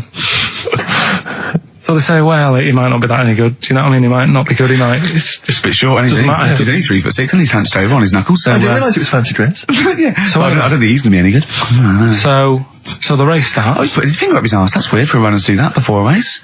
It's weird, isn't it? Yeah. Race starts. Yeah. The fella that no one recognises wins it. People go, what's gone on here? Yeah, sure. Do you know what I mean? We had our money on the favourite. What's gone on? Who is this guy? Yeah. Anyway, he stood up there, right? He's looking well happy. Yeah. He's lifting the trophy and everything. Right. Long arms. That trophy's higher than... So anyway... He's only 3 foot, but the trophy's 9 foot in the air with those long arms. I'm suspicious. Go on. They had the picture in the paper the next day. Sure. And everyone's going, yeah, he was fast and everything, but quite hairy for a runner. I'll tell you Come what. on. Quite It's hairy for a runner, because ridiculous. normally they shave themselves, don't they, to make them faster. And No. that. How did he manage it? It's really hairy and that. So anyway, he wins the stuff, he walks away with a cup. The people who are in charge of the running, or like the Olympic Committee, look further into it. Turns out it was a chimp. Right, keep talking. No, don't keep talking. Why encourage him? Shut up. This is monkey news. If you can't handle the news... It's news from 1909, and I haven't heard about a chimp winning the Olympics. Be quiet. What happened there, then? 400 metres, right? Now the thing is... talk shit. The annoying Please, thing was, Ricky. it took so long for the Olympic Committee, right, to find out that it was a monkey. It was going manic. It went into loads of races. It was picking up loads of, like... Oh, shut up! He right? became a celebrity. It was doing endorsements on TV. Don't talk shit. It said he managed to win the same race 4 years later in Athens because... How did he get to But it's a joke. They're winding you up, Carl. Weird. It's not weird. It's isn't it? right. I do not believe it. Well, that's okay. There's only 3 of them to go then. Right, because we're probably all leaving in 4 weeks' time, and that's the end. I've got to get onto a sort of mainstream radio station, because I don't think there's any other sort of tin pot place like this, is there? No. So I'm going to clear up my act a little bit. I've got an album from the Capitol Radio Library, and it's the best punk album in the world ever. So if Cap's listening, I'm just going to show that I can do a mainstream. I'm going to play a classic song, and I'm going to announce it right and everything. So if you get a job on a decent station, you'll take me with you, will you? we're a pair. Brilliant. So okay, here we go. Right, if anyone's listening, just to show that I can do mainstream radio. Okay. Well, that's all. Okay. Well, you're getting nervous. Okay. Come on. Shall I get a monkey and do it? It's all right. It's all right. Okay. Well, that's about all there is time for today. You've been listening to Ricky Gervais with me, Stephen Merchant. Across the way, K-Man Pilkers. We're going all the way back now, a classic song from the late 1970s, and this is Devo with Mongoloid. 104.9 XFM. You alright?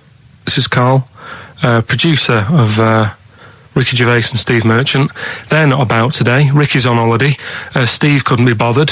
So I'm left here with all the DATs. That's a digital audio tape of all the shows they've done since they've been here over the last, I don't know, year and a half or something. So we'll play you some of the best bits.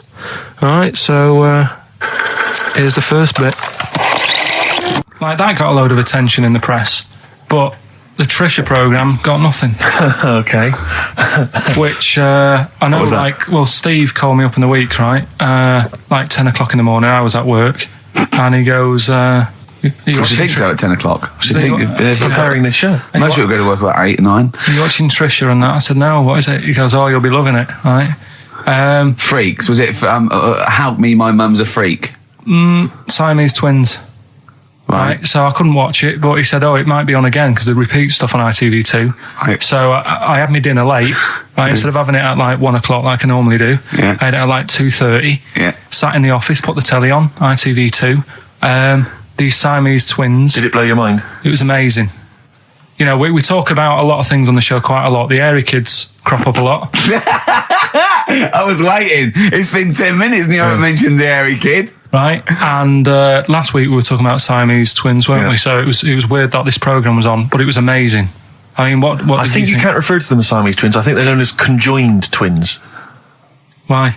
I think Siamese is maybe considered derogatory or as an old antiquated phrase. Yeah, I think it's because the first famous ones were actually from Siam. Right. But And that doesn't exist anymore. No, it's conjoined, Carl. Yeah. Get the phrase right. But you'd think that if that's happened to you, that wouldn't be that sort of offensive. The names that you must get called. Right. You think that's the least of your Siamese worries? twins, I'd say, well, that's, yeah. Now, were you stunned by where they were connected? Just live with it, we'd say. Because they were connected, of course, at the forehead. Oh. Sort of, which was quite extraordinary. Well, there was one set of Siamese twins. One had a job and the other one didn't. That's ludicrous. Yeah. The other one was unemployed. The other one had a job. She had to go to work. She had to get up at 6 o'clock on her day I'm off. supporting you, literally. Yeah. Then they get done off the social for sort of... Yeah, because the other one was signing on. That wasn't a question that Trisha asked. Annoyingly, because I know that much of the audience was thinking that. There's a few things that didn't crop up. What questions would you have asked of them? Because what things did you feel weren't mentioned? I'd love to just watch Carl watching amazing things. Exactly. Do you know what I mean? It's like early learning thing. Mouth slightly open. Yeah, some mouth slight open and dribble, looking round to see if anyone else has seen it. You know, I hate that. Like when a cat sees a bird land on the balcony. Exactly. It can't believe it's luck. I'd probably say, how do you buy her like a birthday present? A surprise gift, yeah. Because everything's ruined. Sure. Right? I'd probably ask... Yeah. Well, did you not think it was interesting that one of them had a boyfriend? Well, that was a bit weird, wasn't it? Uh-huh. But what was the other thing that I was thinking when I was watching it? I was thinking if one got into crime and that was sent to prison, Right. what would happen? How would you handle that? It's brilliant. It is brilliant. If a chimp could talk. And what was the other one? The other thing was, what did he talk about? Because it's not as if you can say, oh, guess what I did today? Do you know what I mean? Yeah.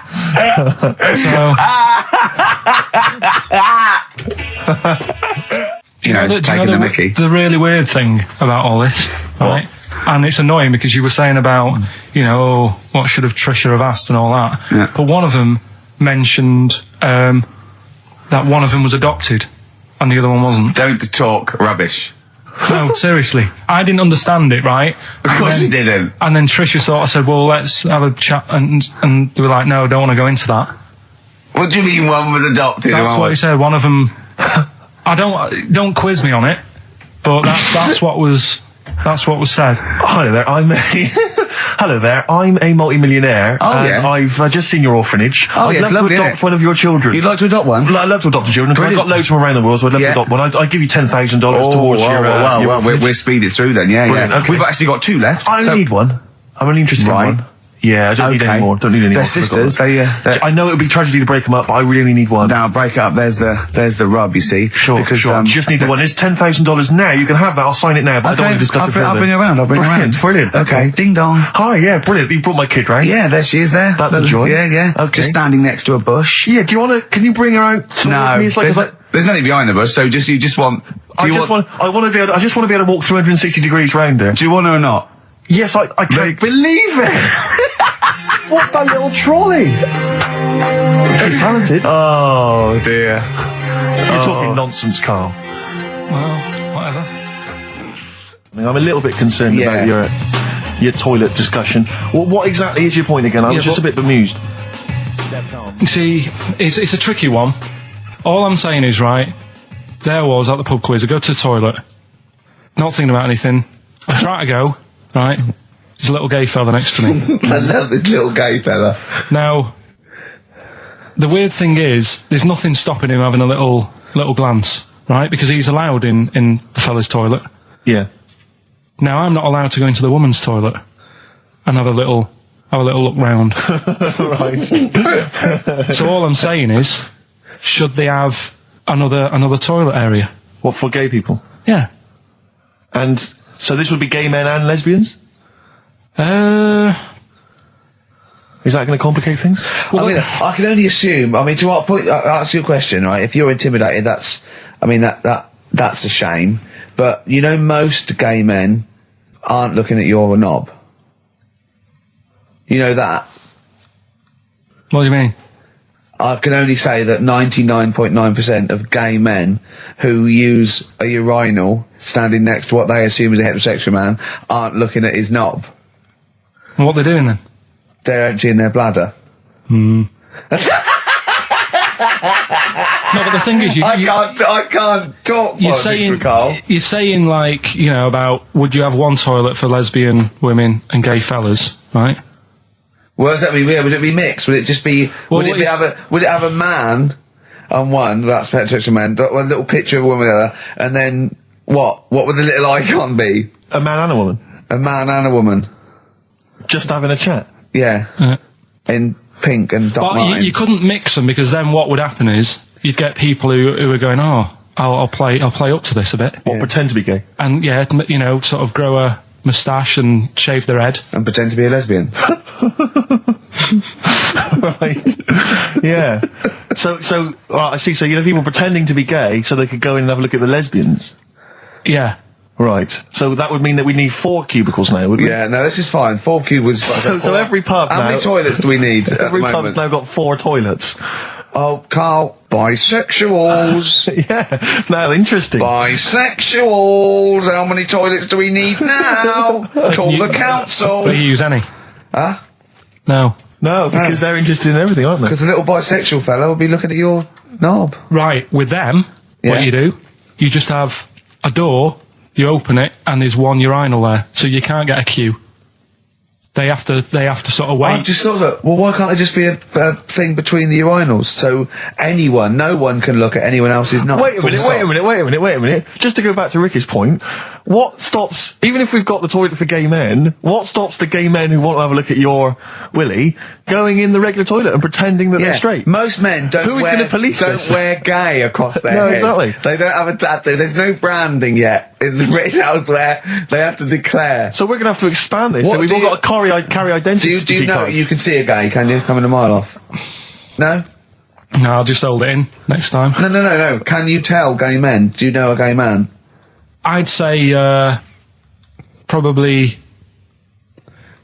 if you did if you lined some people up Yeah. and said point them out, I reckon I'd get. But hold on, we're not talking about people dressed in leather with the arse cut out and an handlebar moustache. Yeah. We're talking about, the everyday, No, non-seen. of course, Oh, no. well, yeah, but I mean, suppose I put you in a room and there was 10 naked men, right? Yeah. And there's 5 gay men and 5 hetero. Could you walk along that line looking at those gay... Am I naked No, you don't have to be naked. Why would you have to be naked? to catch them out? Play a record! How will you catch them out? Don't go into it. Don't go into it. Play a record. And then the other thing is the one that I was reading, the world record with the fellow who's pulling a train with his teeth. Does that make any difference that he's done it with his teeth? What do you mean? Well, what difference does it make? Well, isn't it? It's quite hard to pull a train with your teeth, I imagine. Well, it's pretty hard to pull a train. All I'm saying is it because he couldn't beat the fella who's pulling it with his hands? Well, so you tweak this it a is bit? my point. I think there was one bloke with a record for the running backwards 100 metres was sort of like 11 and a half seconds. And I was thinking, turn around, you'd probably have a really good go at that. Do you know what I mean? Yeah. It's sort of like doing a marathon with a milk bottle on your head. Take the milk bottle off and see how fast you can go, you twat. But you can just tweak it, like the fella who has done the pegs on the face, right? Yeah. His name's Gary Stretch Turner, right? Right. So you're sort of cheating already if he's got a stretchy head, right? But You are, right, you are one of the most stupid humans I've ever met. well, get me in the book. Yeah. Right? Well, listen. So Gary Stretch Turner, right? His record is 153 pegs. Yeah. He did it again, and he only got 150 on. So he hasn't broke his own record. Right. But what I'm saying is, if he tweaked it a bit more, would that make a new record? What?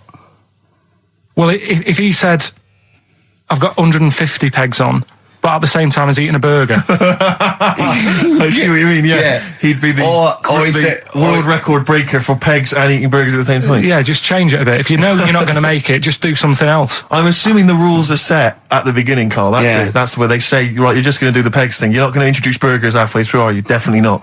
And then they have a go. I was on one leg, not interested. How many pegs? 150. Can I just ask very briefly, I was quite interested by the family had to move because they lived on Butthole Road. Yeah, I quite like that Now, one.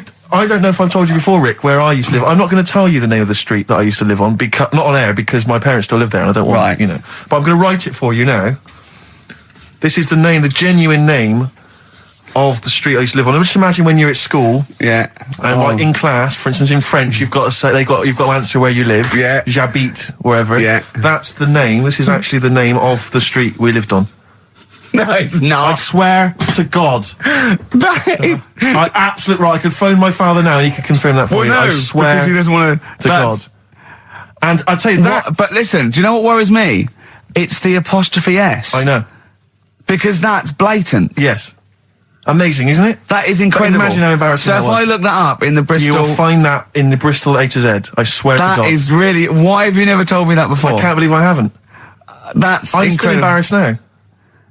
Do you know, if whenever I have to phone up, if I have to give that address, I always spell it instantly. Really? Like, somehow that'll hide it, that'll disguise the name. But I can't get over that. Anyway, if you perhaps live in Tits Avenue, Yeah. you know, or... Wankling Drive. Wankling Drive, just get in touch. Let us know, we're not really interested. This is XFM 104.9. I'm Ricky Gervais with me, Stephen Merchant. You're listening to the best of, basically, Karl Pilkington. This is a bit easier, but I still think it's a good one. So this is, we should explain what this is if you just tuned in. It's one of those stupid lateral thinking problems. That Karl himself has created. Yeah, that was his homework. Right, this one. It's a fella. He has a normal day doing stuff. Nothing wrong with him. Right. And It's the twist in the tale. It's just like Tales of the Unexpected. Yeah. Just a normal day, nothing wrong with him. Hold on, though, he's got the legs of a fish. Go on. So, that's why he's been hiding his legs. so Go on. he does his The normal, legs of a fish. Sorry, Karl, carry on. He has his working day and that, Yeah. and then he gets a bit tired. Goes to bed. He puts the light on, leaves it on, goes to bed. Oh, That's crazy. that's mental. I can't think what's happened. Anyway, here's Radiohead. Right, okay. What? The question is, why does he put the light on when So he's a going man, to bed? he's had a normal day, he's come home from work. Is that right? He's come home from work or he's not been working? Yeah, he's just been no, out? it's been working and stuff, I think. You think? You've made it up, Karl, you can decide. So is the question is, why has he put the light on when he's asleep? There's a reason that he's put the light on when he's asleep. Has he gone to sleep? No, Karl, don't shrug. You're meant to answer these questions. He put the light on before he went to bed. Yeah, and the question And you're he's asking gone me to is sleep, why? What's and the scenario? And the light's on and Yeah. that, but he's gone to sleep. Yeah. He started reading and then he fell asleep. No. Did he intentionally, for some reason, put the light on? Every night. It's mad. Sounds mad. That's Karl, doesn't it? Every night he does it. Yeah. He puts the light on So- when he goes to Light on, sleep. it goes to bed. Karl, is the point of this, he puts the light on for a very good reason. Not for us, but for some people. He's blind and it's always been on and he thinks he's turning it off, but it was on in the day and he thinks he's turning it off, but he's turning it on because he's No, blind. that'd be stupid. That works. No, that works great, Rick. Yeah. Thank you, Karl. So you've got to come up with one. Hang on. If What? you're blind, why would you put a light on? No, he thinks it's off. Yeah. But why would he turn it on anyway? Just think so he doesn't get burgled, so people know he's in because he can't see him. So he just he puts the light on when he's there, then he turns the light off when he goes to bed, so people think it's fine. But he's got it out of kilter, and actually he's walking around in the dark all day. I don't believe that if you're blind, you turn your light on. I don't think you'd be living on your own, would you? I'm not having that for a Do second. blind people live on their own? For a second. Well, some people do. Lonely blind people live on their own. No, if you got bad eyes. What, any of them women? Are there any blind women who are living on their own? Rick? No, I mean, if you know of some blind women. Oh, wait, living on their own. 700, 800, 1234. We've gone through this. If you are a blind woman with no standards and you don't care annoying voices and smell, yeah, then get in touch with you. yeah. I mean, you've got to be within the ages of say 25 to 65. You know, Right. well, call it 75. You fussy all of a sudden. I know. Yeah, go on. If you were blind, would you live in London? Because someone said yesterday there was one struggling outside in Leicester Square, and I don't understand. If you would, I mean, you know, That might have been a tourist. but why come to London if you're blind? It's the worst place in the world to come if you're blind. To hear the sights. To hear the sights. It's a bit mad, isn't it? They do the same job. They have tourist needs like anyone else. Yeah. No, but it sort of stinks, and you'd go away going, "Oh, it's not that good." I just thought that I thought it was a bit weird. Well, never mind your concern for the partially sighted or sight impaired people coming to London. Get on with this. Yeah. So there he is. Yeah. It's like, oh, a bit tired. Yeah. Just put the light on. Get to bed. Yeah. So he turns the light on and he goes to bed. Yeah. Oh, Should we play a track? He's not sleeping on the job. He's a lighthouse keeper. Well done. Is he a lighthouse That's keeper? not it, Carl. He's a lighthouse keeper. Right, why wasn't the light on all the time? Because it's light in the day. You idiot. Play a record. What? Play a record. You're a buffoon. No, actually, the light isn't on in the day, is it? No, it's not. I think you're the buffoon. Oh, yeah. Carl has won! It's a long time since we've had any white van Carl. For those that don't remember this particular hot feature, we basically ask Carl some of the questions that are asked of a white van driver in the sun. They always have this on Saturday afternoons. Anyway, here's the first one. They're not fascinating, Carl, but I'm just interested on your take, really. Yeah. What do you make of Cilla Black quitting Blind Date after her husband sent a message from beyond the grave?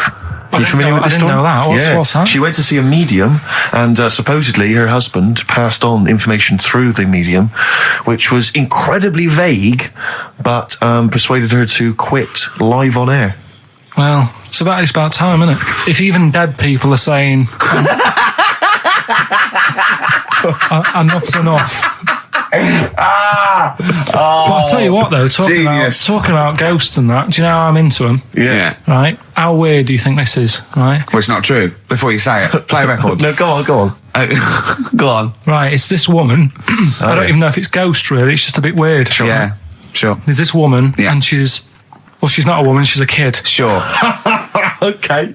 Sure. She's walking down like a street in her area. It's a nice day and everything. Everything's normal. She's walking down, and a woman comes up, cycling past, right? The woman on the bike looks at the kid, absolutely terrified, right? Got a really scary face on her. Yeah. The kid's thinking, why is she doing that? Yeah. Right? So anyway, she thinks nothing of it, goes, I think she was playing in the park or whatever, goes and has a nice day. About 15 years later... Oh, right, yeah. She's, I don't know, I think she was going to work, right, on a bike. She was riding her own bike. Riding her own bike, cycling down the road. Oh, yeah. Looks at the kid. That's the thing that happened like 15, 20 years ago. Right. It's her on the bike looking at her as a kid. Right. Not another child. No. So it's her. She's seen herself. Carl? I mean, I don't know where to start. Firstly, where's this information come from? But I mean, why do you ever? I mean, I don't know what part of that you think can be true. I'm honest. I'm speechless. I don't know what to say. What are you talking about? Bit weird, though, isn't it? But it's not true. It didn't happen. Nothing happened like that. She said it did. Well, then she's wrong. Who? She said she saw herself. She saw herself as a kid, didn't she? Did she carry on riding and as an adult when she was a kid. Did she stop and talk to herself, or did she ride on by and think that's a bit weird? There's me as an 8-year-old. I won't stop. I'll be late for work. Yeah. If I'm late again, the boss said he'd be in trouble. Yeah. Well, and where is this information? Did it happen to someone you know? No. You overheard it on the bus? No, it was in the 14 Times. Ah, right. Well, okay. That's the answer. Good. We've got to the bottom of that. Right, good. Well, Carl, what are your thoughts? Why have you stuck it out here? Nothing better coming in, I thought. Well, I'll tell you why, because you're always on holiday. You don't do a lot. You get paid, well, doesn't he, really? He's a moany. He doesn't try and get on at all. He doesn't deal with people. He moans about everything. And, so he's... I'm alright, I've got my own little room and that. Yeah. Like a cage. It is like a cage, isn't it? And he can shut the door. If people walk past, he goes, shut the door. He doesn't want them looking in. He's like a miserable old chimp. We noticed today how much he's simian, isn't he? He's very strange, actually. We maybe should try and get a picture on the website, because Carl's arms are particularly chimp-like. It's very, very strange. Because he's got that he's got long downy hair. It's and not the like long extended knuckles. Yeah, and his totally round face that sort of the chin goes back and the dome of his cranium. I think, quite seriously, I know we sort of share about 98.5% of our genetic material with bonobos and chimpanzees, but I think he's got a little bit more. Yeah. I honestly think he's a little bit of a throwback. Just his line, they just kept to this sort of really the ugliest one in the cave and the tree, and he really didn't come out of it. I'm not saying you are, I don't think you are. Yeah, you're chimp-like. No, it does annoy me. My hair annoys me on my body and that. Because I've got like hair on my little toes and that. Have you? Then on the legs. Would you see your little toes? Can you pick things up with them? I've never tried. Okay. Well, that's the finale of this week's show. We're going to see if he can play a record and put the fader up From a tyre, while swinging in a tyre. Just using his hairy toes. Yeah. I've sort of got hair all the way, but then it just runs out where it should be. On the top of your head. Top of your head. And is this part of the reason why you're always uncomfortable about, being nude or around naked people? Is that partly the reason, do you think, because you look so grotesque? Well, when I'm on holiday, I don't really like wandering about without a top on unless, it's a quiet beach or whatever. Sure. So what would you normally wear? Need. I just have like a nice sort of light, summery, sort of linen shirt, maybe, just a few top buttons open. Yeah. But I don't like, the naked body isn't that nice anyway, is it? You know what I mean? Whatever it is, if you're a cat and you're shaved, you don't look that nice. Do you know what I mean? But with I think you'll find a cat is naked even with its fur on. Cats don't wear clothes. No, but what I mean is, a bald cat isn't that good. You know, it does me head in that I'm bald. I'm not, I wish, if I could have hair, it would be nice, but that's life. Would you prefer animals to wear clothes like Mickey Mouse does? Or Goofy? You know that I don't like nudist and all that, we've done it. But don't you think sometimes you could sort of maybe fancify it a little bit, if there was such a thing as an ape salon, and there isn't, Carl. There isn't, right?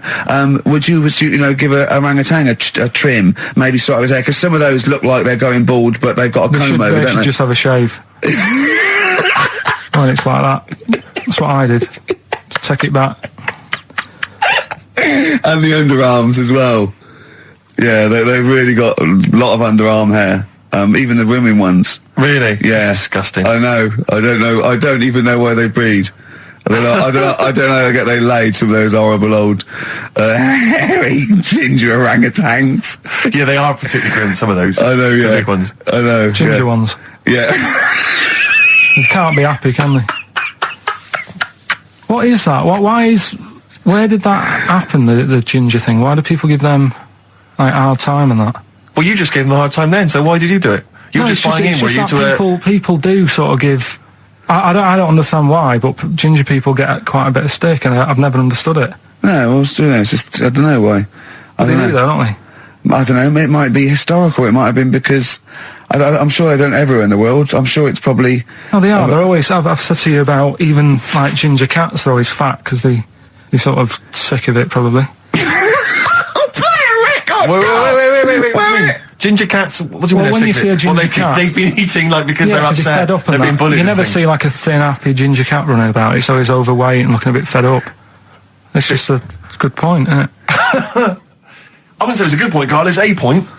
So last week, the Chinese don't age well. Now, anything ginger, including cats, are sick of it. No, but I'm just saying... Are you ginger? Would you like to take issue with any of Carl's points? 83 XFM is the text. You can text us. Maybe you've seen a thin ginger cat. I'm not having a go, though. That's what I'm saying. I'm just saying it's weird how people give them a hard time. And it's if I could have hair, I'd go for ginger hair rather than being bald. Really? No. XFM 104.9 of a Saturday. Ricky Gervais with me, Steve Merchant. Hello there. But we're not here. No, we're away. So this is the best of, and I hope you're enjoying it. We certainly are. I woke up this morning, feeling fine. It's not a blues song. And I turned my phone on, and it was from Carl, and it went, "Forget it, I've made my mind up." And I thought, wow, what is that? And I forget it, I've made my mind. I went, "Carl, what is it?" He went, "Oh no, it's about the text I sent you last night." I went, "Well, what was it? I just got this text." He went, I was just wondering, I was thinking last night." He said, "Supposing you had to have your hands removed." Sure. Right? And the doctor said, "Well, you can either have them stay like that with stumps, or I can sew feet there. What would you have?" And I was bleary-eyed, and I went, "The stumps?" He went, "Yeah." I went, "All right." He went, "Yeah." And then what was his follow-up text to that? And then I got the text. It was obviously before it, and it went, and it was quite serious. What would you do if surgery not doing your hands? Would you have stumps or the feet? Right now, the way when I said he's made his mind up, and I went the stumps, he went, "Yeah." I think secretly he decided on the feet, but was too embarrassed to tell me. There's a little little bit of what would you do? Because But why did you think of this? Why did you think of this? Girlfriend's away, right? Yeah, no, that's not why you start thinking bizarre I'll tell you now, devices. right? I'll let you into my little mind, right? Last night, I had some beans on toast, right? She was away. It's good already. She was away, she had some beans on toast, she went wild. Yeah. Right? Now, I was stood up. I live on on a high street, right? So I'm washing up, I'm looking out the window. First thing that had me attention is I can look into other people's flats, right? Yeah. And it was weird how all these different lives were going on. I was watching them, and everybody had the telly on and was watching Volcano, right? Which was on last night. Right.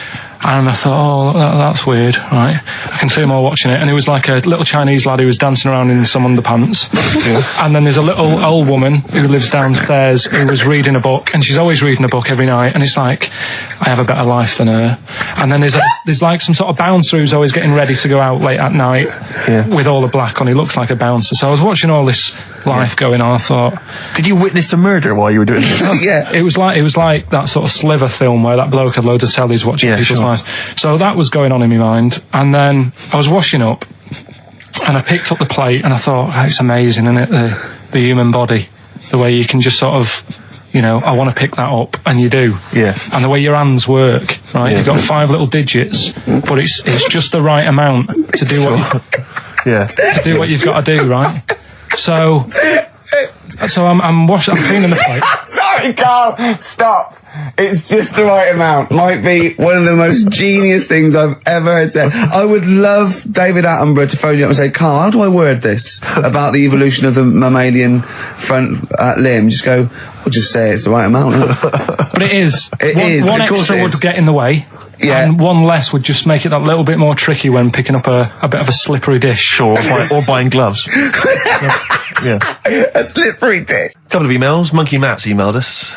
Who? Monkey Matt. Oh, Matty, yeah, go on. Yeah. He says... How's the Monster?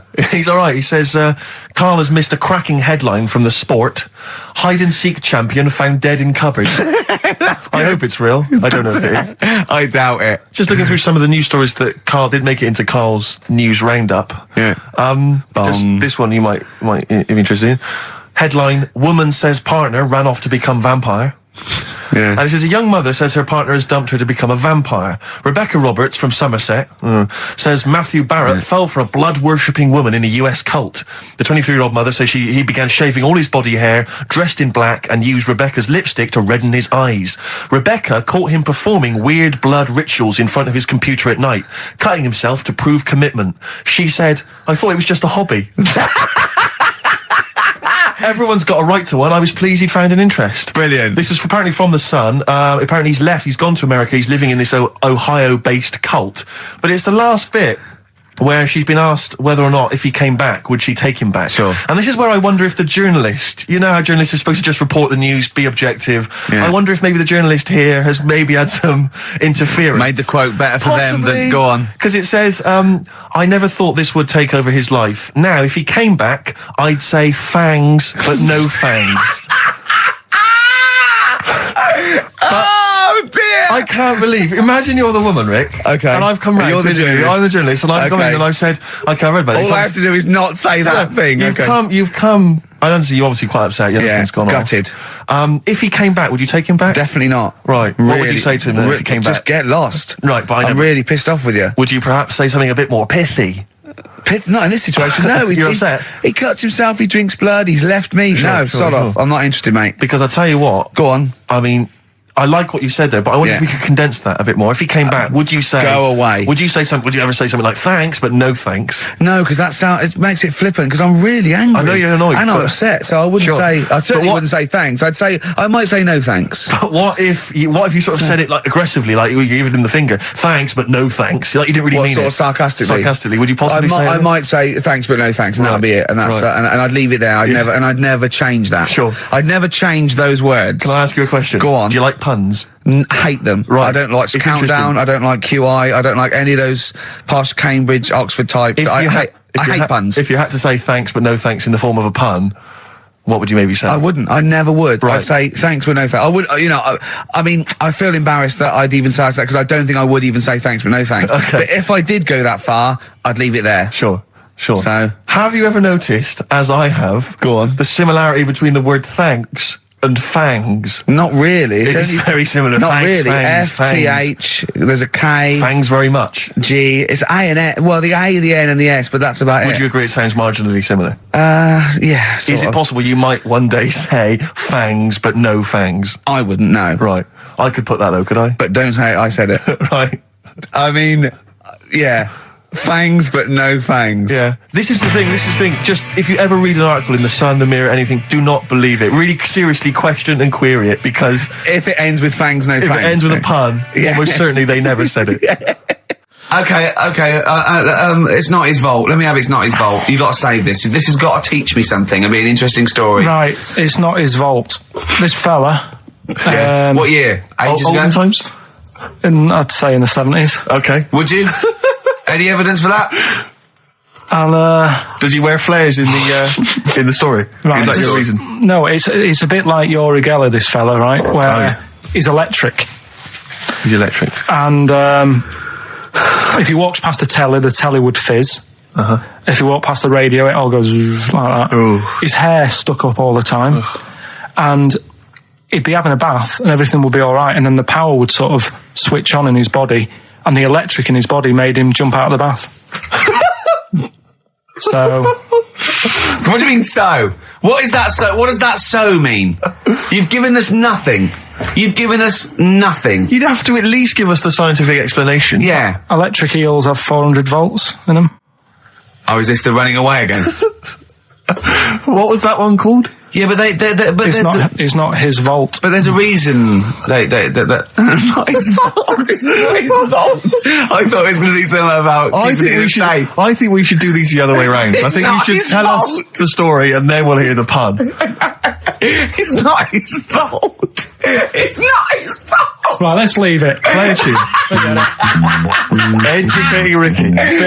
We're not doing it. No, we are. Darkness growing on me. Love that, love the darkness. This is the Best Of Show on XFM 104.9. I'm Ricky Gervais, with me Stephen Merchant. Yes. I hope you're enjoying the Best Of.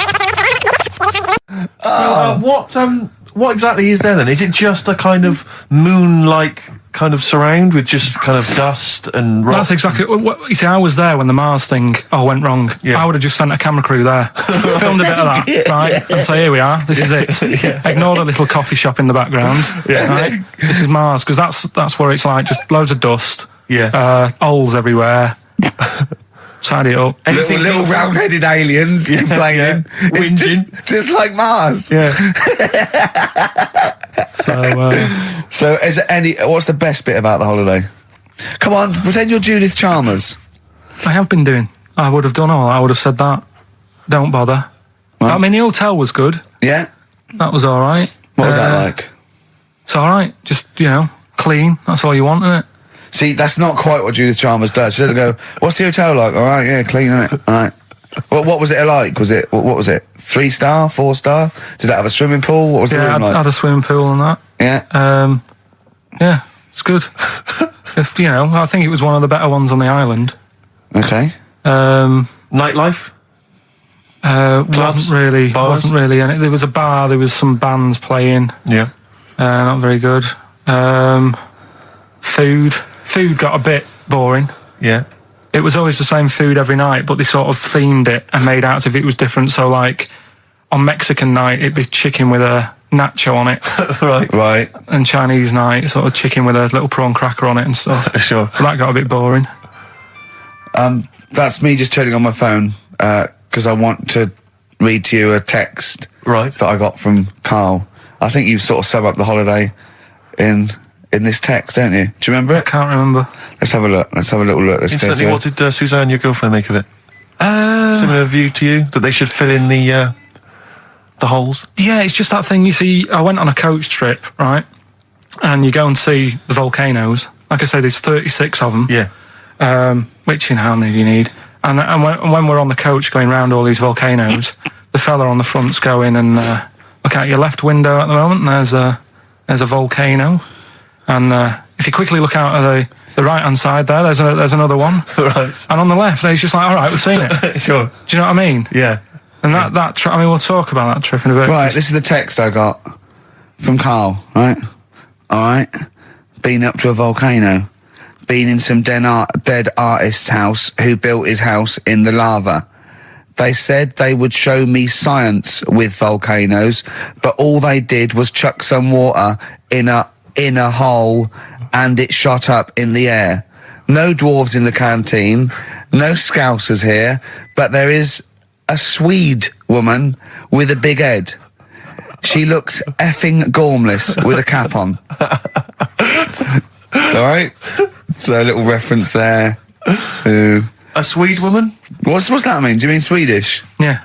Or she looked like a vegetable? No, a Swedish woman. But they've all got sort of quite big bill, aren't they? And I sent him a text. Oh well, it's just good to be on holiday because I'm working. He sent back. So am I. Just been watching Sky News. There is a school for monkeys who want to get a band together. Is that monkey news for later?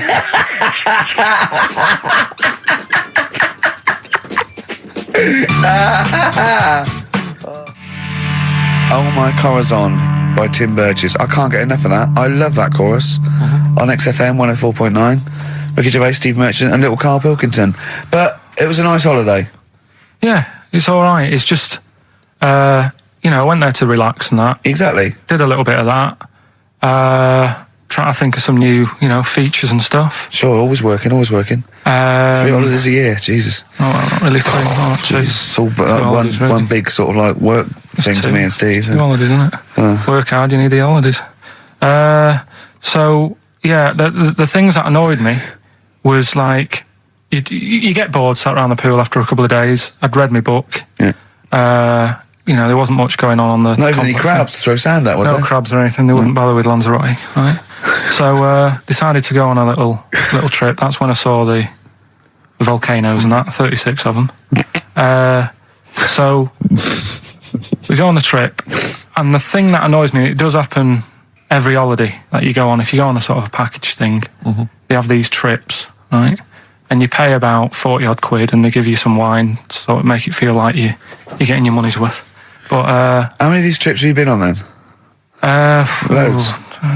Probably about 12. More holidays than I've had. Go on. So anyway, so you're on the coach, right? And they take you for the volcanoes. It took us in the middle of nowhere. Yeah. Right. There's nothing else round there. Sure. It's like I say, it's like Mars, but with holes in the ground. Yeah. Right. And they sort of drop you off, and they go, right, everybody, see you back here in an hour. There's loads of volcanoes for you to look at, and a coffee shop over there. And for a fact, right, you don't need an hour there. You could just say, well, just keep the engine running because I'll have a look in this hole, we'll get back on, give us 5 minutes. Don't need an hour. Absolutely. But that they've got something going. It's a backhander, definitely. What, with the coffee shop? Definitely, yeah. They go there. And they get everyone to have an ice cream and a coffee, and they sit down, have a fag, talking to the bloke. Yeah, and it's like, cousin. Yeah. How much was the coffee? Was it probably about €3 so I think it was $3.50. Sure. Yeah. Which is, I don't know, that's about 2.5 quid. Yeah, they've stitched you up. Well, it's like those people who, those cab drivers that you'll meet at sort of 3 in the morning who've just got a car. Yeah. And just went out with a car. Yeah. And just, I'll pick people up and charge them. Yeah. I got in one once. I said to him, the guy just pulled up. I said, he said, I was in like East London. I'm going back to North London. I said, going to Swiss Cottage. He went, sure, hop in. We set off. He went, do you know the way? I said, well, not really, no. I thought you know the way. You're in a cabbie, aren't you? He went, no, don't really know the way there. I said, have you got an A to Z? He went, no. I thought, well, if you're going to go out just on the, just winging it as a cab driver, 2 things, take a map and a torch.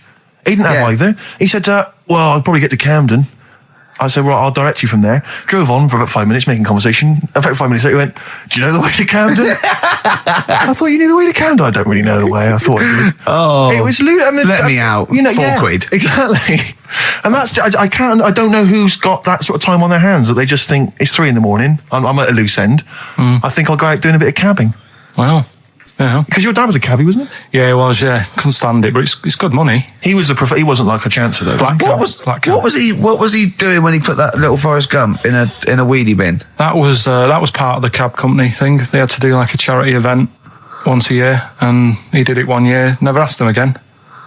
Tell us the story again. I'd rather not, because why? Because we got a few sort of complaints about it. Why? Why do you get complaints about it? Because he put a kid in a bin and it's not the thing to do.